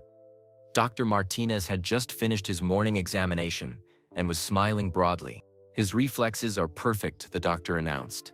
No signs of permanent damage. The swelling has gone down completely. I'd say we're looking at a full recovery. Relief flooded through both parents. Griffin complained about his headache and the awful hospital food, which Dr. Martinez said were excellent signs of normalcy. When can I go home? Griffin asked, trying to sit up and immediately wincing. A few more days of observation, Dr. Martinez replied. Brain injuries are tricky. We want to be absolutely sure everything is working properly. After the doctor left, Griffin looked at his parents sitting close together in chairs that had been pulled next to each other. Something seemed different about them, but he couldn't put his finger on what. You guys look tired, he observed. Have you been here all night? We wanted to make sure you were okay, Justine said, smoothing his hair. Both of you together? Griffin's eyes narrowed suspiciously. Are you fighting about custody stuff again? Elon and Justine exchanged glances. Their 16-year-old had lived through years of their conflicts. He'd grown up listening to whispered arguments and tense phone calls about scheduling and boundaries. No fighting, Elon said quietly. Just worried parents taking care of their son. Griffin studied them both for a long moment. Good. I hate it when you guys are angry at each other. The simple statement hit both parents like a punch to the chest. In all their years of careful co-parenting and civil interactions, they'd never realized how much their tension affected their children. Griffin, Justine said carefully, how do you feel about Dad and me being divorced? Griffin was quiet for a moment, his young face serious. Honestly, I understand why you did it. But I always hoped you'd figure it out and get back together. Why? Elon asked, his voice barely audible. Because you're both happier when you're friends, Griffin said simply. And because even though you got divorced, you never stopped caring about each other. I could see it. Flashback. Malibu house. December. The fight that ended their marriage happened on a cold December evening. The triplets were finally asleep, and Griffin and Xavier were having a sleepover at their friend's house. For the first time in weeks, Elon and Justine were alone together. Justine had spent the day writing, working on her second novel while juggling 3 18-month-olds. She'd been looking forward to a quiet dinner with her husband, maybe even a real conversation that wasn't about schedules or diapers. But Elon came home at 10 p.m., distracted and exhausted, carrying his laptop and already planning to work after dinner. How was your day? He asked absently. Heating up leftover Chinese food in the microwave. Saxon took his first real steps today, Justine said, watching his face for a reaction. That's great, Elon replied, not looking up from his phone where he was reading emails. He walked all the way across the living room to reach a book. I think he's gonna love reading like his mom.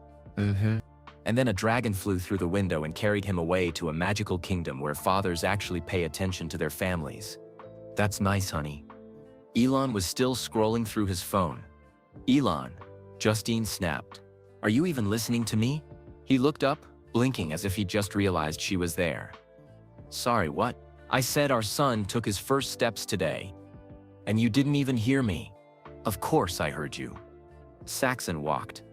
That's wonderful. But his tone was flat, distracted. When did we become strangers? Justine asked quietly. When did I become just another item on your to-do list? You're not. I am, she interrupted, years of frustration finally boiling over.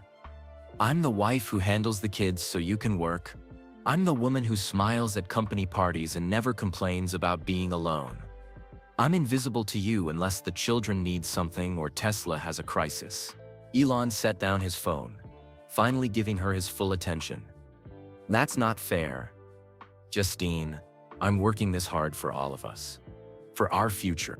What future? She asked, tears starting to flow. The one where you miss every birthday and soccer game. The one where I raise 5 children by myself while you save the world? I'm trying to build something important. We already built something important, Justine shouted. We built a family, but you're so busy looking at the stars that you can't see what's right in front of you. Elon's face hardened. So what do you want me to do? Give up everything I've worked for? Let Tesla fail? Abandon the mission to Mars? I want you to remember that you have a mission here too. Justine said desperately. To be a husband. To be a father. To be present in the life we're actually living. I am present. You're not. The words came out like a scream. You're physically here sometimes, but your mind is always somewhere else. Always planning the next launch or the next meeting or the next world-changing idea. At least I'm trying to change the world instead of just complaining about it. The words hung in the air like poison. Elon immediately looked stricken, knowing he'd gone too far. But Justine's face had gone completely cold. You think that's what I do? She asked quietly. Complain? Justine, I didn't mean… I write books that help people understand themselves and each other.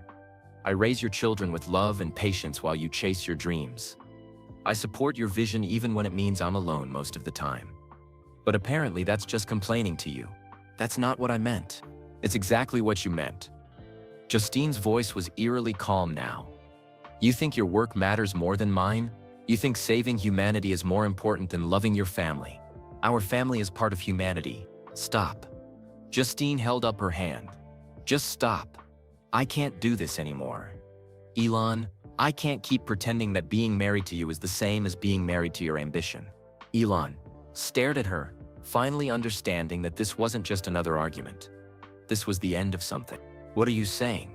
I'm saying I want a divorce. Back in the hospital room. I never wanted you to get divorced, Griffin said quietly, bringing both parents back to the present. I just wanted Dad to come home for dinner sometimes. Elon's eyes filled with tears. I'm so sorry, son. I thought I was working for the family, but I was working instead of the family. It's okay, Dad. You didn't know better then. That's not an excuse. Griffin looked at both his parents thoughtfully. Are you gonna try again? Try what? Justine asked. Being married. Being a family. The question hung in the air. Neither parent knew how to answer. 3 years of separate lives had created new patterns, new boundaries. But sitting in this hospital room, they'd remembered what they'd lost and why it had mattered. We're taking things slowly, Justine said carefully, figuring out how to be friends again first. Good, Griffin said with a yawn. Because I'm too tired to deal with any more drama right now. As Griffin drifted back to sleep, Elon and Justine sat in comfortable silence. The flashback to their final fight had been painful but necessary. They both needed to remember not just why they'd fallen in love, but why they'd fallen apart. I was so angry, Justine said quietly. You had every right to be. I was selfish and blind. And I was impatient and demanding. I wanted you to change overnight instead of working with you to find balance. Maybe we both needed to grow up a little, Elon suggested. Or a lot. They looked at Griffin's peaceful face, then at each other. The love was still there. They could both feel it. But love alone hadn't been enough the first time. This time, if there was going to be a this time, they'd need wisdom, patience, and a completely different approach to building a life together. What do you want, Justine? Elon asked quietly. Really want? She considered the question carefully. I want a partner, not a project. I want someone who chooses our family, every day, not just when there's a crisis. I want to build something together instead of watching you build something alone. And I want to be the man who deserves that. Elon replied. The man I was when we met, but better, wiser. Do you think we can do that? Really try again. Elon reached for her hand. I think we owe it to ourselves to find out. And to them, he added, looking at Griffin. All of them. As afternoon sunlight streamed through the hospital window, both parents felt something shift between them. Not the desperate passion of their youth, but something steadier, something that might actually last. The question was whether they had the courage to try. Cedars-Sinai Medical Center. ICU, March. The question of courage would have to wait. Griffin was sitting up in bed, looking more like himself than he had since the accident. The bandages around his head were smaller now, and his eyes were bright and alert. Martinez had just delivered the best news possible. Griffin could go home tomorrow. Finally, Griffin said, pumping his fist in the air. Hospital food is terrible and I miss my own bed. Saxon and Kai had arrived early that morning, bringing Griffin's favorite books and his Nintendo Switch. Damien came with a sketchbook full of drawings he'd made during his vigil. Even Vivien had driven down from Berkeley again, missing classes to be with her brother. The room felt alive for the first time since the accident. All 5 Musk children were together, laughing and teasing each other like nothing had happened. But Griffin had been unconscious during the most important conversations. He had no idea that his accident had changed everything between his parents. So, Griffin said, looking around at his siblings with curiosity, why does everyone look so weird? Like you're all keeping a secret. The older children exchanged glances. They'd all seen their parents holding hands. They'd witnessed the quiet conversations and the way Elon and Justine sat close together instead of on opposite sides of the room. What secret? Saxon asked innocently, but his twin Kai elbowed him in the ribs. "Don't play dumb," Griffin said. "I've been unconscious, not blind. Something's different." Vivien, always the most direct of the children, decided to tell him the truth. Dad went on TV and told the whole world he's still in love with Mom. Griffin's mouth fell open. "What?" "It was actually pretty romantic," Damien added. In a completely embarrassing dad-like way. "He was on CNN with Anderson Cooper," Kai explained, "just talking about rockets and stuff. Then suddenly he looked right into the camera and confessed his feelings." Griffin stared at his parents, who were both looking uncomfortable. "Really? On live TV?" "I was scared," Elon admitted. "When I got the call about your accident, all I could think about was how much I regretted losing our family." "And Mom responded?" Griffin asked Justine. "I made a video telling him to call me," Justine said simply. Griffin grinned, the biggest smile anyone had seen from him since the accident. "That's amazing. Are you getting back together?" The room went quiet. All the children were staring at their parents expectantly. "It's complicated, honey," Justine said carefully. "No, it's not," Griffin said firmly. "Either you love each other or you don't. And you obviously do. So what's the problem?" Elon couldn't help but smile at his son's simple logic. "The problem is that love isn't always enough, Griffin. Your mom and I hurt each other pretty badly. It takes time to rebuild trust. But you're willing to try?" Vivien asked quietly. Both parents looked at each other, then at their children's hopeful faces. "We're taking things one day at a time," Elon said finally. "Starting as friends," Justine added.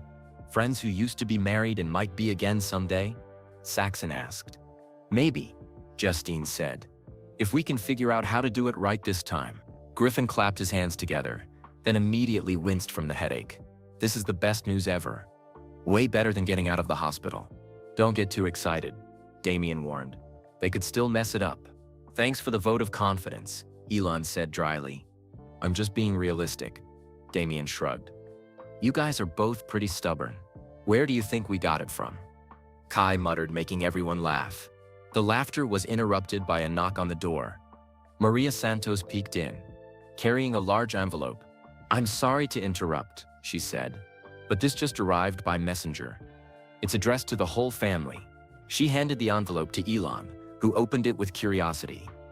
Inside was a hand-drawn card from Griffin's entire debate team, signed by all 20 members. "We miss you, Captain Griff," the card read. "The team isn't the same without your brilliant arguments. Get well soon so you can come back and destroy the competition." Griffin's eyes filled with tears as Elon read the card aloud. "They called me Captain Griff."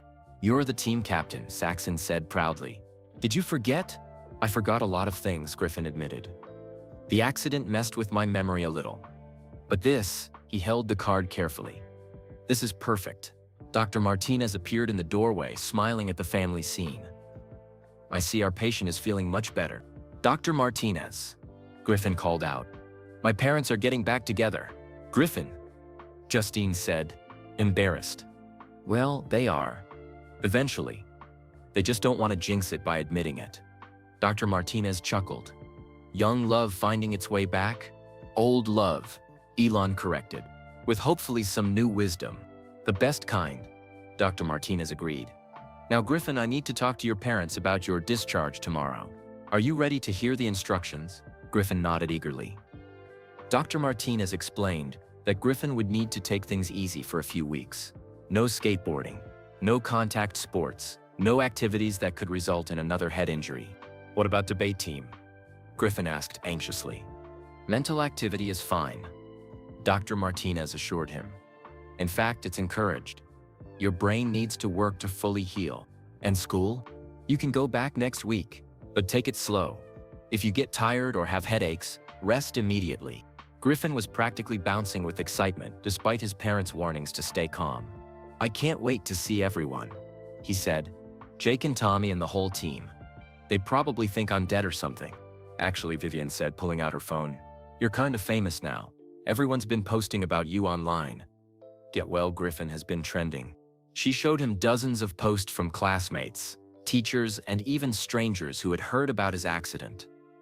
The debate team had made a video of everyone saying hi, His soccer coach had posted a photo of the team holding a "We Miss You, Griff" banner. "Wow," Griffin said, overwhelmed. "I had no idea so many people cared." "You're easy to care about," Justine said, kissing his forehead. "Just like your mom," Elon added quietly, looking at Justine with such tenderness that all the children noticed. "Okay, that's it," Damien announced. "You two are definitely getting back together. Nobody looks at their ex-wife like that unless they're planning to make her their current wife again." "Damien," Justine protested, but she was blushing. "It's true," Vivien agreed. "Dad's got that same dopey look he had in your old wedding photos." "I do not have a dopey look," Elon said indignantly. "You totally do," all 5 children said in unison, making both parents laugh. As the afternoon wore on, the room filled with more visitors. Griffin's friends from school stopped by with balloons and candy. His debate team coach brought flowers and promised to save his spot as captain. Even some of Griffin's teachers came to check on him. Through it all, Elon and Justine worked together seamlessly, greeting visitors, managing the chaos, making sure Griffin didn't get too tired. They moved around each other with the easy familiarity of people who had once shared everything. The children watched their parents with growing hope. Maybe Griffin's accident had been horrible, but maybe it had also been necessary. Maybe it had taken the fear of losing their son to remind Elon and Justine what really mattered. As evening approached and the last visitors left, Griffin looked around at his family with satisfaction. "You know what?" he said sleepily. "This might have been the worst week of my life, but also kind of the best." "How can getting hurt be the best?" Saxon asked. Griffin smiled at his parents who were sitting close together, Justine's head resting on Elon's shoulder. "Because it brought everyone home," he said simply. And for the first time in 3 years, that's exactly what it felt like. Home. Various locations, March 9th. The peaceful family moment in Griffin's hospital room was shattered the next morning when Maria Santos arrived with a stack of newspapers and a worried expression. "I'm sorry to bring this," she said quietly, "but you need to see what's happening outside." She showed them the front page of the Los Angeles Times. "Musk family crisis, son hospitalized as parents reconcile." Below the headline was a paparazzi photo of Elon and Justine holding hands outside the hospital. "How did they get this picture?" Justine asked, horrified. "Long lens camera from the parking garage," Maria explained. "There are at least 20 photographers camped outside. Security is trying to keep them away, but..." Griffin, who was getting dressed to finally go home, looked at the newspaper with confusion. "Why do strangers care about our family?" "Because your father is famous," Justine said gently, "and people love a good love story. Or they love drama," Elon added grimly, scrolling through his phone. "Look at this." He showed them the trending topics on Twitter. Musk reunion, second chance love. Griffin strong and unfortunately, Musk publicity stunt. The internet was divided. Half the world was rooting for their reunion, sharing their own stories of love lost and found. The other half was convinced the whole thing was staged for publicity. "Listen to this," Vivien said, reading from her laptop. "Some blogger thinks the whole accident was fake to boost Tesla stock prices." "That's sick," Damien said angrily. "Griffin could have died." "People are awful," Saxon agreed. But it wasn't all negative. The support for Griffin had been overwhelming. Get Well Griffin had raised over $50,000 for children's brain injury research. His story had inspired thousands of people to reach out to their own estranged family members. Dr. Martinez appeared with Griffin's discharge papers, looking concerned. "I need to warn you, there's quite a crowd outside. Hospital security will escort you to your car, but it's going to be chaotic. Maybe we should use different exits," Justine suggested. "Take some pressure off Griffin." "No," Griffin said firmly. "We go together. As a family." Elon looked at his son with pride. "Are you sure? It's going to be intense." "I'm sure. Besides," Griffin grinned, "how often do you get to be part of a real-life love story?" The hospital elevator ride down was tense. Maria had brought Griffin's favorite hoodie and sunglasses to help hide his face. Vivien held his hand while Saxon and Kai flanked him protectively. Damien carried Griffin's bag and Elon and Justine walked behind them, both nervous about facing the media circus. When the elevator doors opened on the ground floor, they could see the crowd through the glass doors. Photographers with massive cameras, reporters with microphones, and curious onlookers who had gathered to catch a glimpse of the famous family. "Remember," Elon said quietly, "we don't stop. We don't answer questions and we stay together." Hospital security formed a protective barrier as they walked toward the exit. The moment they stepped outside, the noise was overwhelming. Camera flashes exploded like lightning. Reporters shouted questions over each other. "Elon, are you and Justine getting back together?" "Griffin, how are you feeling?" "Justine, what was your reaction to Elon's confession? Is this real or a publicity stunt?" Griffin kept his head down but couldn't help smiling. Despite the chaos, his parents were walking together, presenting a united front. Saxon and Kai formed a protective barrier around him while Vivien and Damien stayed close behind. They made it to the car without incident, but the photographers followed them all the way to the parking garage. As Elon helped Griffin into the passenger seat, a reporter got close enough to shout a personal question. "Griffin, do you want your parents to get back together?" Before anyone could stop him, Griffin rolled down the window and answered, "Yeah, I do. They love each other. Sometimes adults just need to remember what's important." The crowd erupted. That 15-second clip would be on every news channel within the hour. "Griffin," Justine said as Elon quickly drove away from the hospital. What? "It's true." By the time they reached Justine's house in Malibu, Griffin's quote was already viral. "Griffin speaks the truth" was trending, and the video had been viewed millions of times. But the media attention was just beginning. Over the next week, the pressure became intense. Entertainment Tonight called every day requesting interviews. The talk show hosts were begging for exclusive sit-downs. Publishers were offering massive advances for a tell-all book about their relationship. "Ellen wants you both on her show," Rachel, Elon's publicist, explained during a video call. "She's offering to donate $100,000 to Griffin's choice of charity if you'll just do one interview together." "No," Elon said firmly. "Our private life isn't entertainment." "But the speculation is getting out of control," Rachel argued. "Some people think this is all fake. Others think Griffin's accident was staged." "You need to control the narrative. We control it by living our lives," Justine said calmly. "Not by performing for cameras." Meanwhile, the impact on their daily routine was significant. Paparazzi followed Justine to the grocery store. Photographers waited outside Griffin's school. The other children couldn't go anywhere without being asked about their parents' relationship status. "This is insane," Vivien complained during dinner at Justine's house. "A classmate asked me if I thought you guys would have another wedding. I'm 19. I shouldn't have to field questions about my parents' love life." "I'm sorry," Elon said. "I never thought the confession would blow up like this." "It's not your fault," Griffin said. "You were just being honest." The business impact was surprisingly positive. Tesla's stock had jumped 15% since Elon's confession, with investors apparently seeing his vulnerability as authentic leadership. SpaceX employees had sent hundreds of supportive messages. Even competitors were praising Elon's honesty. "Vulnerability is the new strength," wrote one business journalist. Elon Musk showed that successful leaders can be human too. But the personal cost was high. Neither Elon nor Justine could go anywhere without being photographed. Their every interaction was analyzed by body language experts on TV. Dating websites crashed as people searched for their own first loves. The strangest part was how their story had become bigger than them.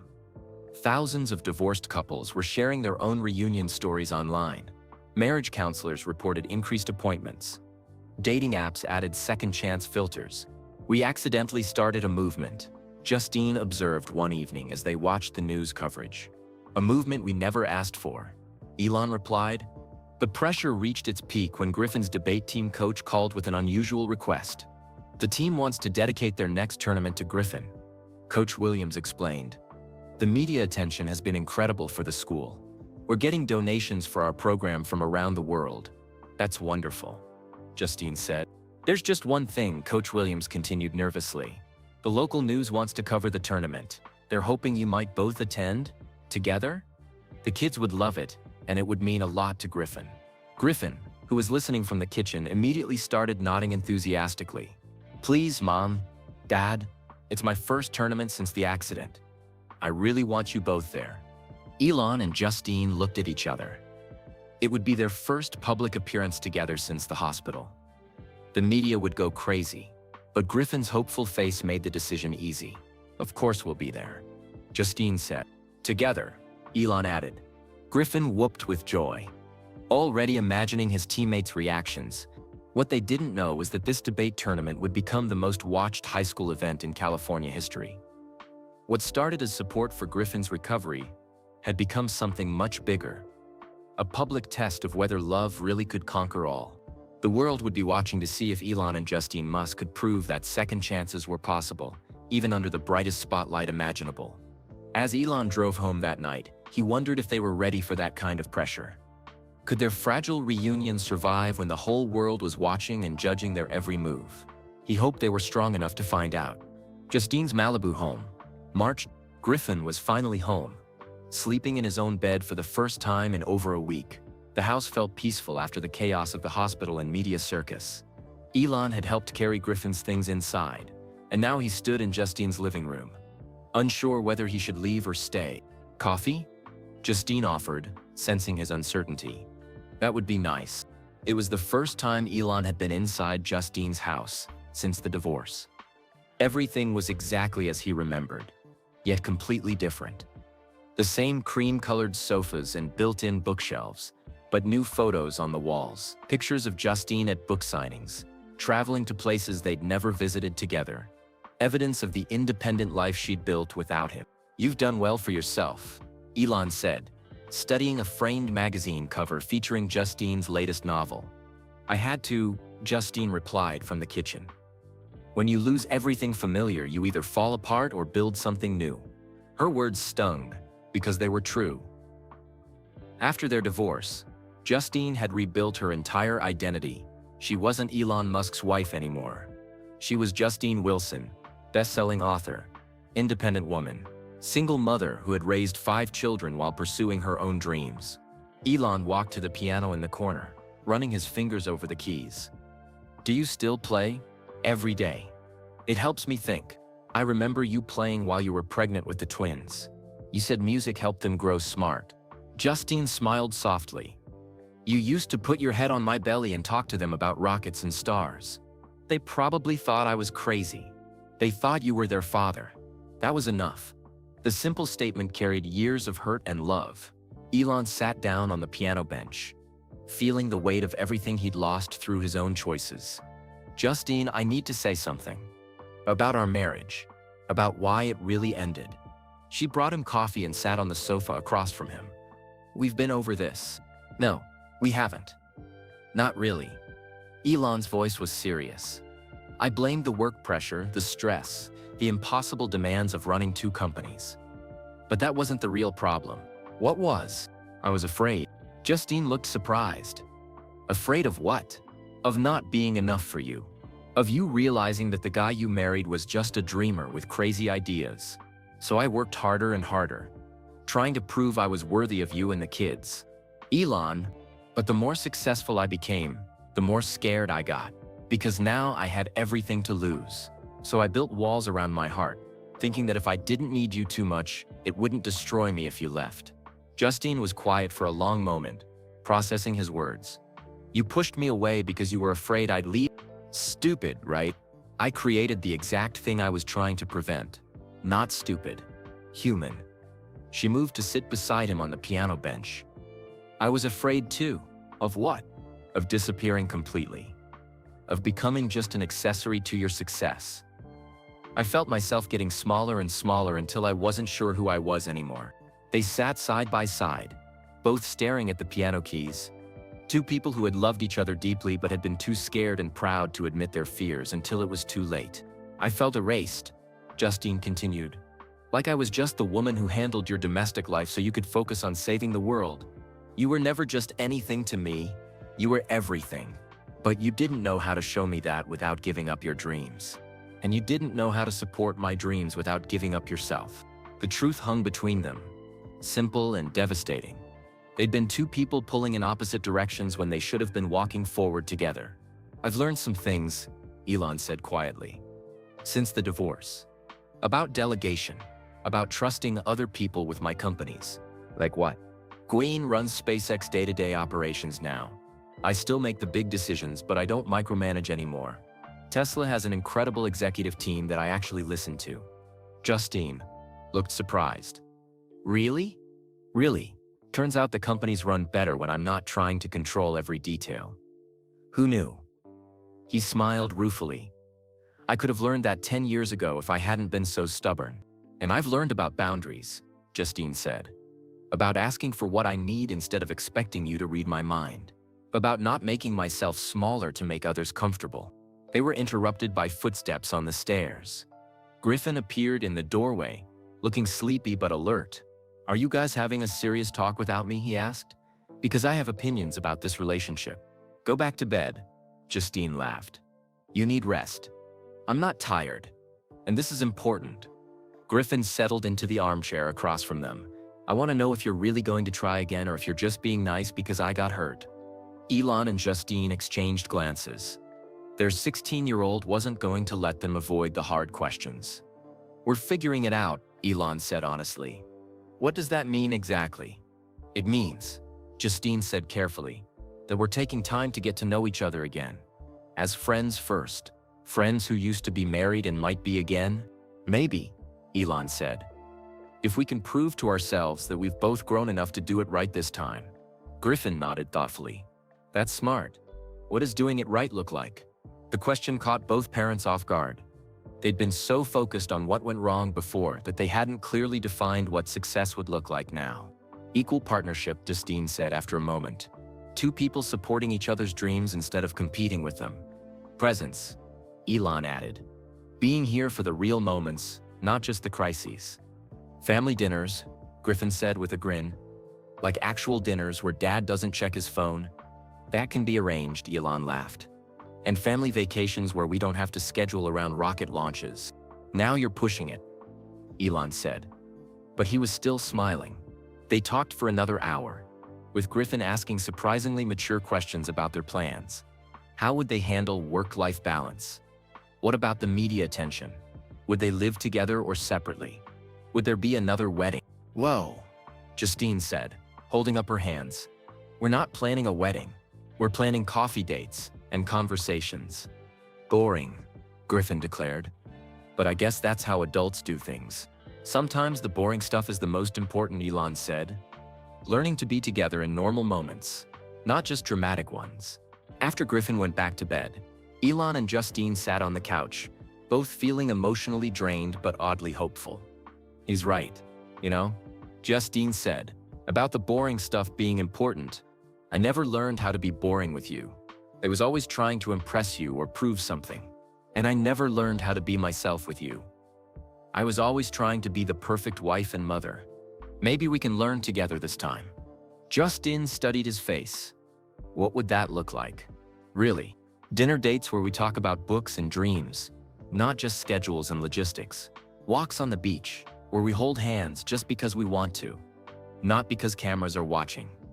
Quiet Saturday mornings reading the paper together. That sounds. Justine paused, searching for the right word. Normal. Is normal what you want? After all the drama and chaos? Yes.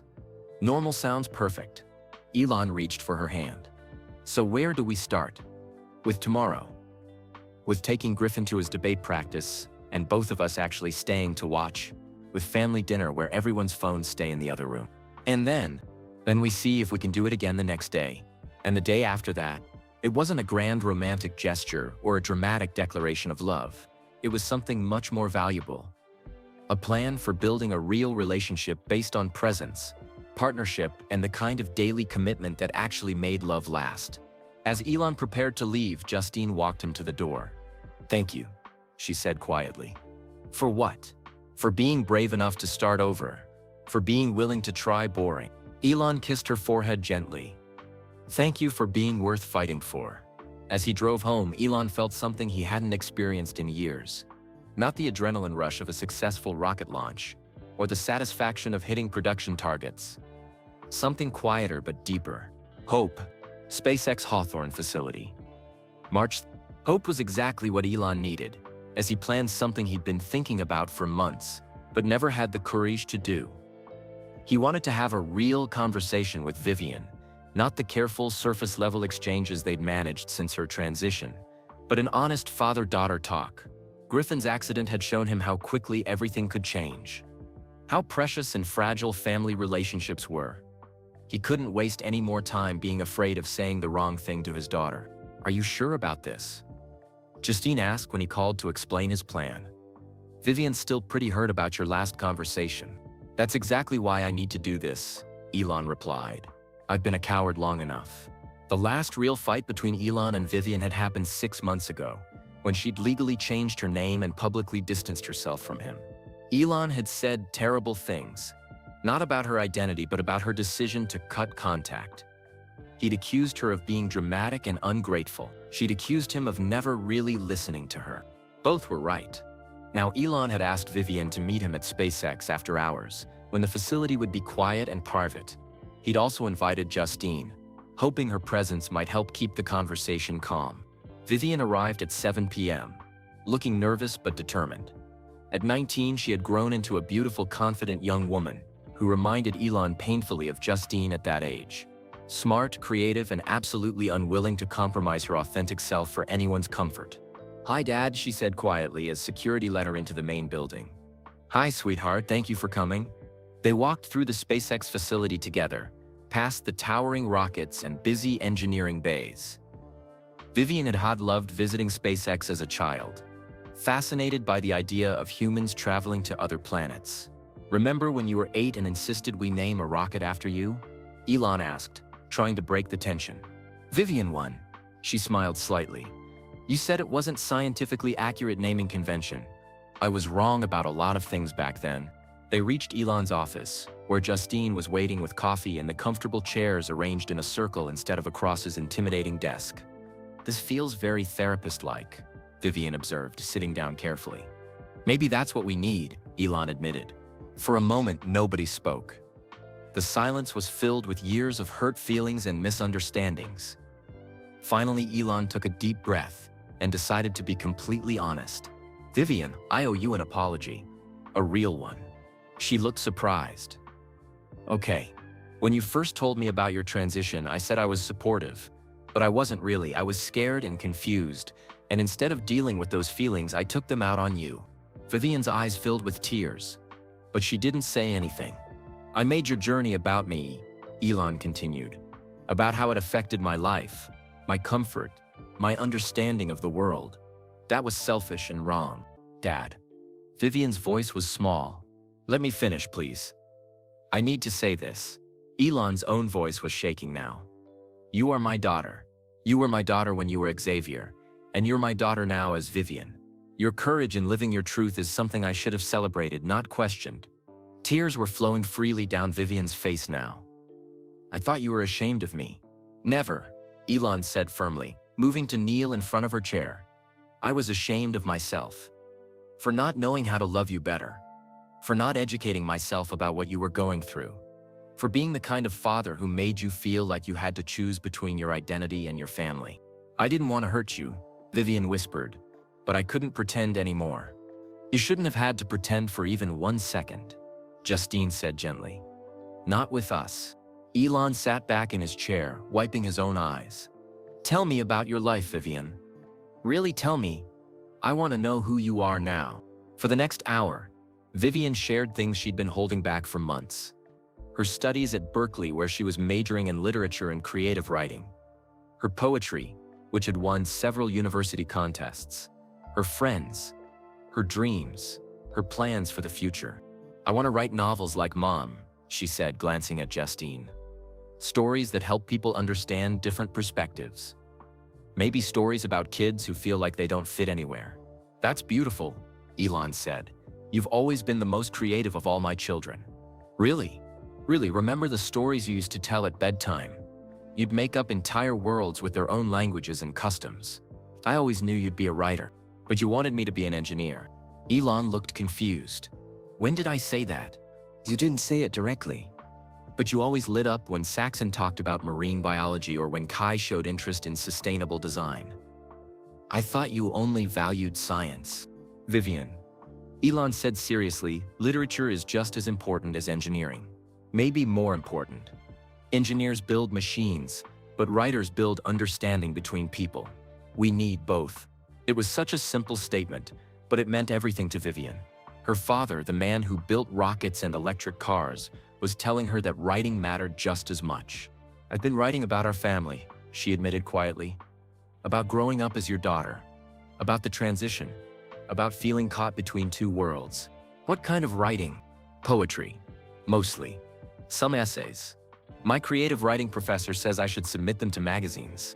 "I'd love to read them," Elon said, "if you're comfortable sharing." Vivien looked shocked. "You would?" "Of course. I want to understand your experience better. I want to know how to be a better father to you." "But what if they're critical of you? Of how you handled things?" "Then I'll learn from them," Elon said simply. "Art is supposed to challenge people, right? Make them think differently?" Vivien started crying again. But these were tears of relief. "I've missed you so much, Dad. I've missed you too, sweetheart. Every single day." They talked until nearly midnight, covering everything from Vivien's girlfriend. Yes, she was dating someone, to her plans for graduate school, to her thoughts about the family's recent media attention. "It's been weird seeing you and Mom in the news," Vivien admitted, "but also kind of amazing. You guys seem different, happier." "We're trying," Justine said, "learning how to be better partners and better parents. The whole family has been different since Griffin's accident," Vivien observed. "Like we all remembered what actually matters." As they prepared to leave, Elon had one more thing to show Vivien. He led her to a wall in his office that she'd never noticed before, a collection of family photos that faced his desk, not his visitors. "I added this after you changed your name," he said quietly. The newest photo was from Vivien's college graduation. She was wearing her cap and gown, smiling broadly, holding her diploma. She looked proud and beautiful and completely herself. "You were there?" she asked in shock. "In the back. I didn't think you'd want to see me, but I couldn't miss it." Maria took the picture with a telephoto lens. Vivien stared at the photo, overwhelmed. "You came to my graduation? I've come to everything I could without bothering you. Your poetry readings, your awards ceremonies. I sat in the back and tried to be invisible. But I was always proud of you." "Dad," Vivien whispered, throwing her arms around him. "I love you." "I love you too," he replied, holding her tight. "All of you exactly as you are." When they finally said goodbye in the parking lot, Vivien hugged both her parents. "Are you really gonna try again?" she asked them. "We're going to try," Justine confirmed. "Good. Griffin's right, you guys are better together and the family feels more complete when you're both around." As Vivien drove back to Berkeley, Elon felt another piece of his heart heal. He'd been so afraid of saying the wrong thing to his daughter that he'd stopped saying anything at all. But tonight had proven that love was stronger than fear, and that it was never too late to choose understanding over comfort. "That went well?"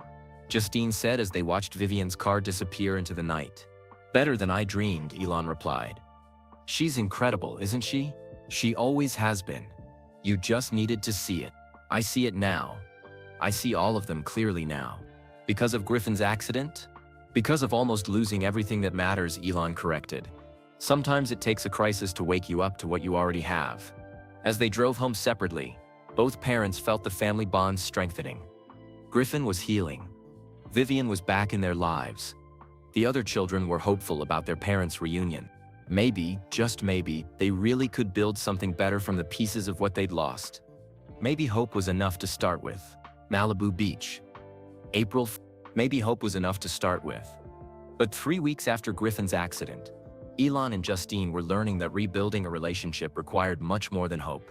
It required daily choices, honest conversations, and the courage to be vulnerable with someone who had once been their whole world. They walked along the same stretch of Malibu Beach where they used to bring the children when they were small. The sun was setting, painting the sky in shades of orange and pink.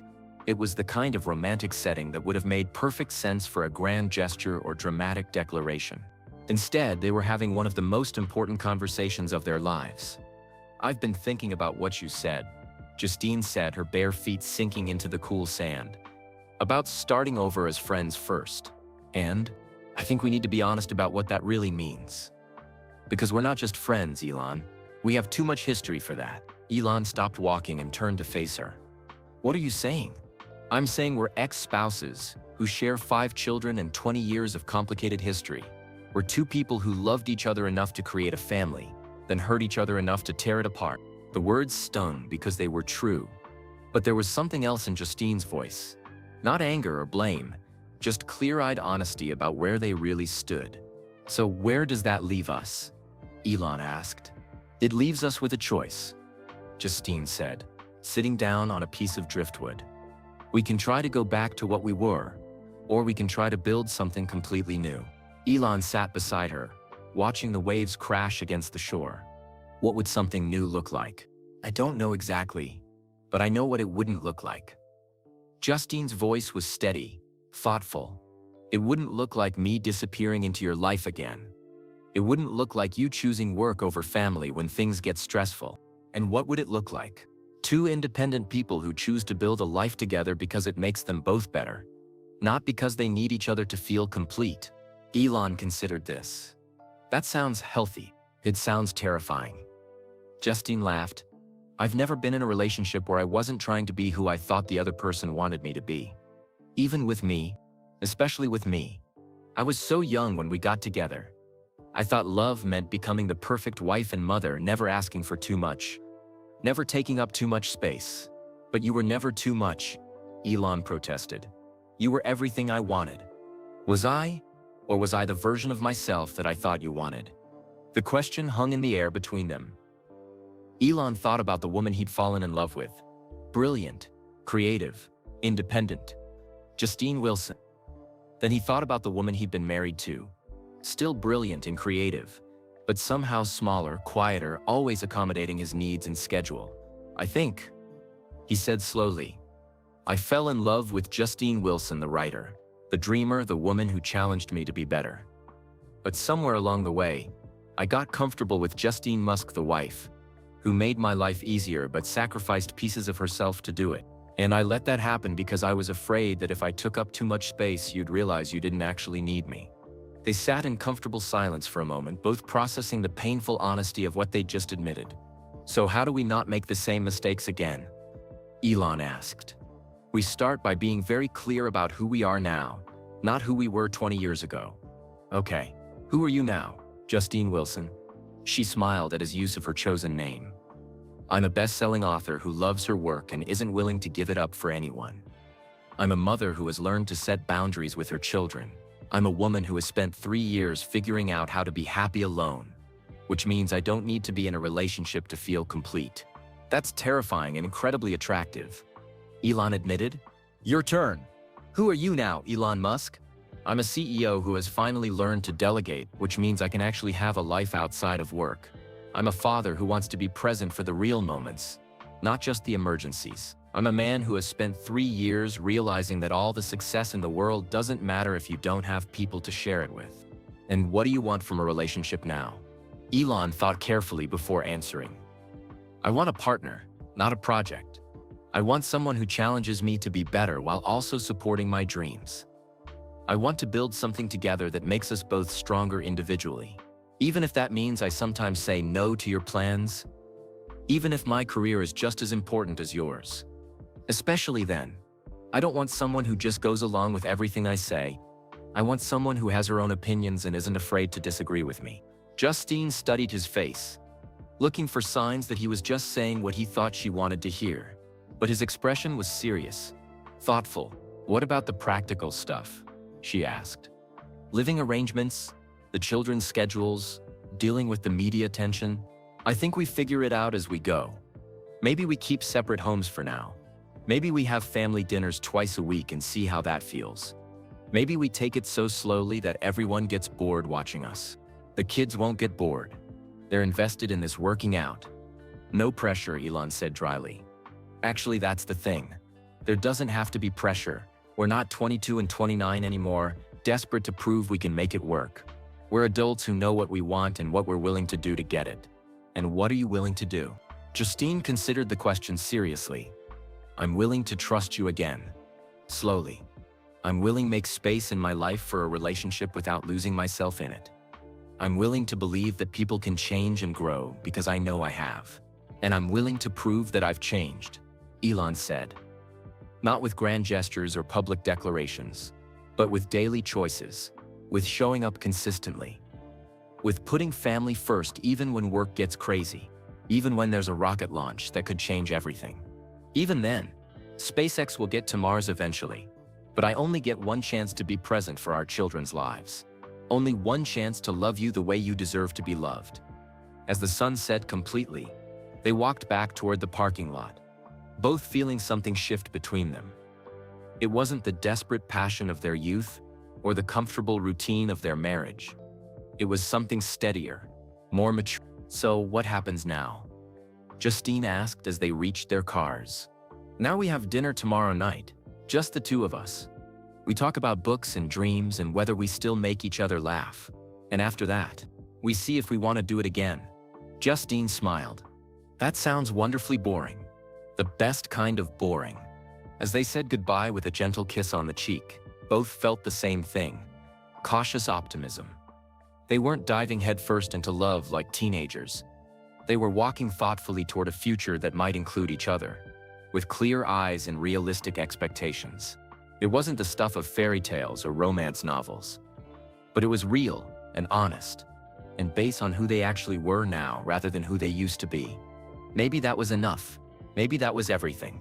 Tomorrow night, they would find out if two people could fall in love again, not with their memories of each other, but with the people they had become. Griffin's 17th birthday party. Malibu. October. Tomorrow night had turned into 7 months of tomorrows. 7 months of quiet dinners, weekend hikes, family movie nights, and the slow, careful work of falling in love again. Not with memories, but with the people Elon and Justine had actually become. Now, as Griffin's 17th birthday party filled Justine's backyard with friends and family, it felt like the most natural thing in the world for Elon to be there, helping with the barbecue and laughing at his son's terrible jokes. Griffin had recovered completely from his accident. He was captain of the debate team, planning to apply to Columbia University for journalism, and had grown 2 inches over the summer. More importantly, he seemed genuinely happy in a way he hadn't been in years. "This is the best birthday ever," he announced to the gathered crowd of classmates, family, friends, and SpaceX employees who had become like extended family. Not because of the presents, though. The new skateboard is pretty sick. Saxon rolled his eyes. "Here comes a speech. Let me finish." Griffin grinned. "It's the best birthday because my whole family is here. Together. Actually together, not just pretending for photos." All eyes turned to Elon and Justine, who were standing side by side near the grill. Elon's arm casually draped around her shoulders. It was such a normal gesture now that most people didn't even notice it anymore. The past 7 months had been a masterclass in taking things slowly. They'd had their first official date at a small Italian restaurant in Santa Monica, talking for 4 hours about everything except their past relationship. They'd gone to art galleries and bookstores. They'd taken long walks on the beach, and even longer phone calls about their work.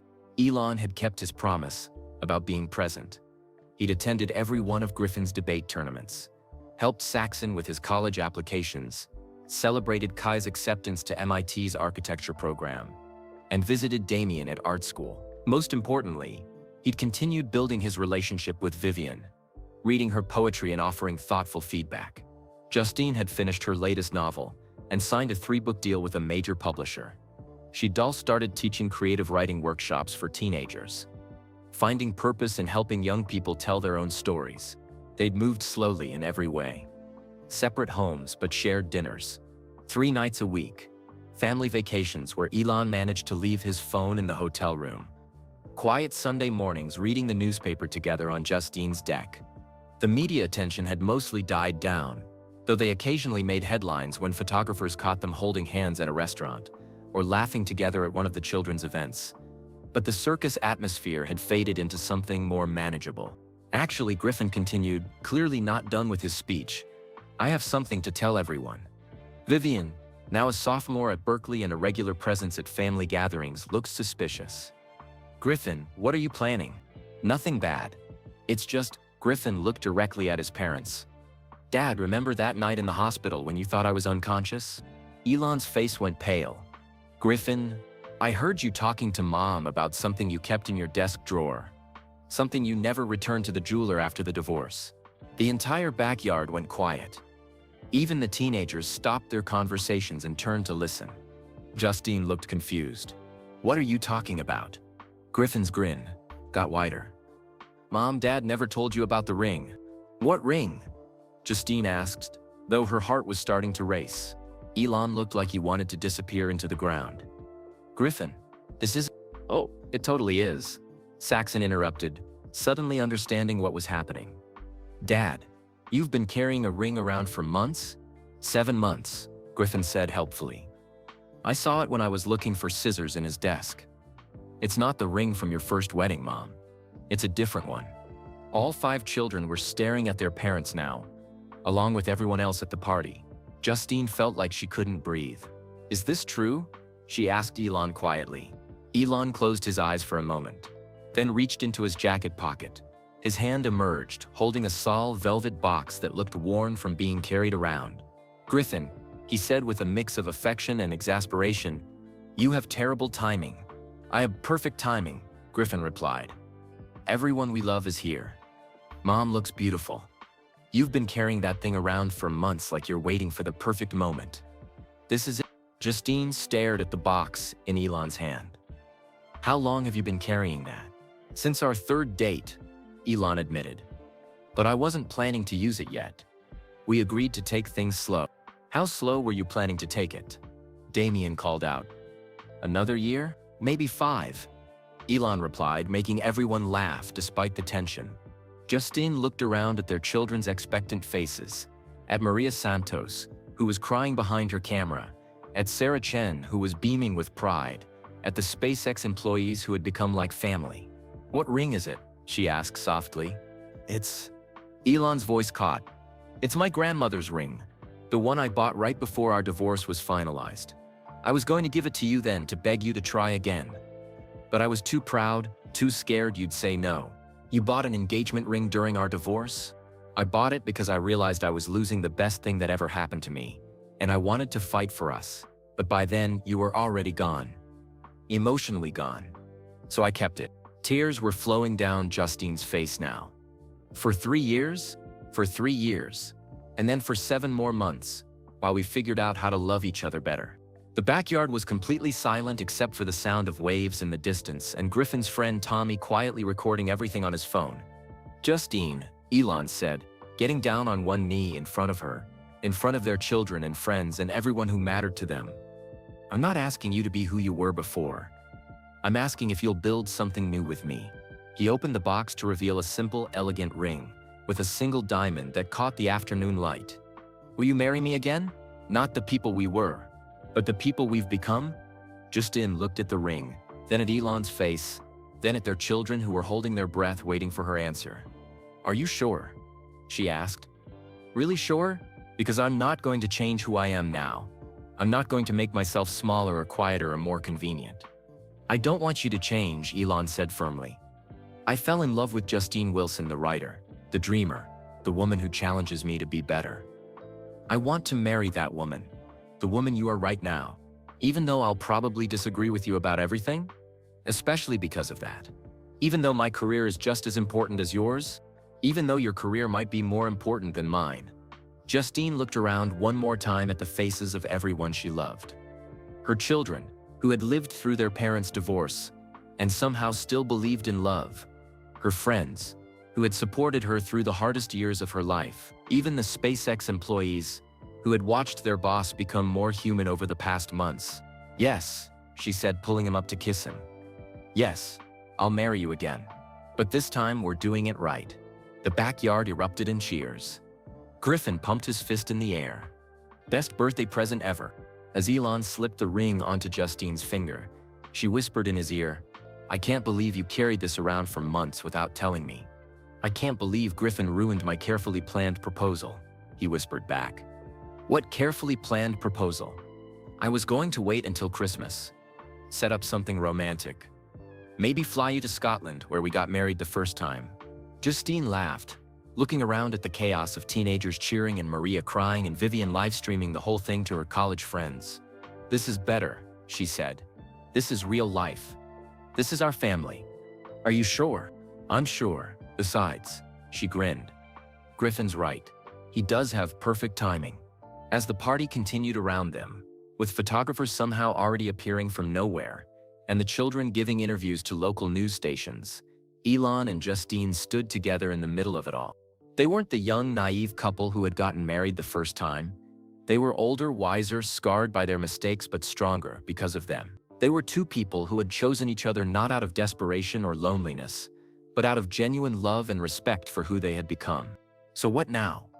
Justine asked, admiring the ring on her finger. "Now we plan a wedding," Elon replied. "A real one this time, with our children as the wedding party and all the people we love celebrating with us. And after that, we build the life we always wanted but never knew how to create. Together." As the sun set over Malibu and their families celebrated around them, Elon and Justine Musk knew they were finally home. Not because they had gone back to what they were, but because they had found their way forward to what they could become. Sometimes the best love stories weren't about first chances or perfect timing.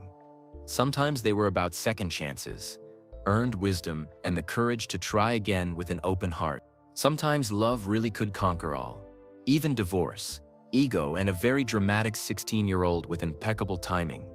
The world would be watching their second wedding, just as they had watched their public reunion. But this time, Elon and Justine were ready for the spotlight. Because they weren't performing love anymore, they were living it. That was the end of When Love Went Viral, a tale of second chances, family healing, and the power of choosing love over pride. We'd love to hear from you. Drop a comment below and let us know where you're listening from around the world. Your support means everything to us. If this touched your heart, please hit that like button and subscribe to our channel for more inspiring content that celebrates the human spirit and the bonds that connect us all. Most importantly, share this video with your friends and family. In a world that often feels divided, let's spread kindness and awareness about what truly matters: love, forgiveness, and the courage to try again. Thank you for joining us on this emotional journey. Until next time, remember that it's never too late. Choose family, choose love, and choose hope. See you in the next one.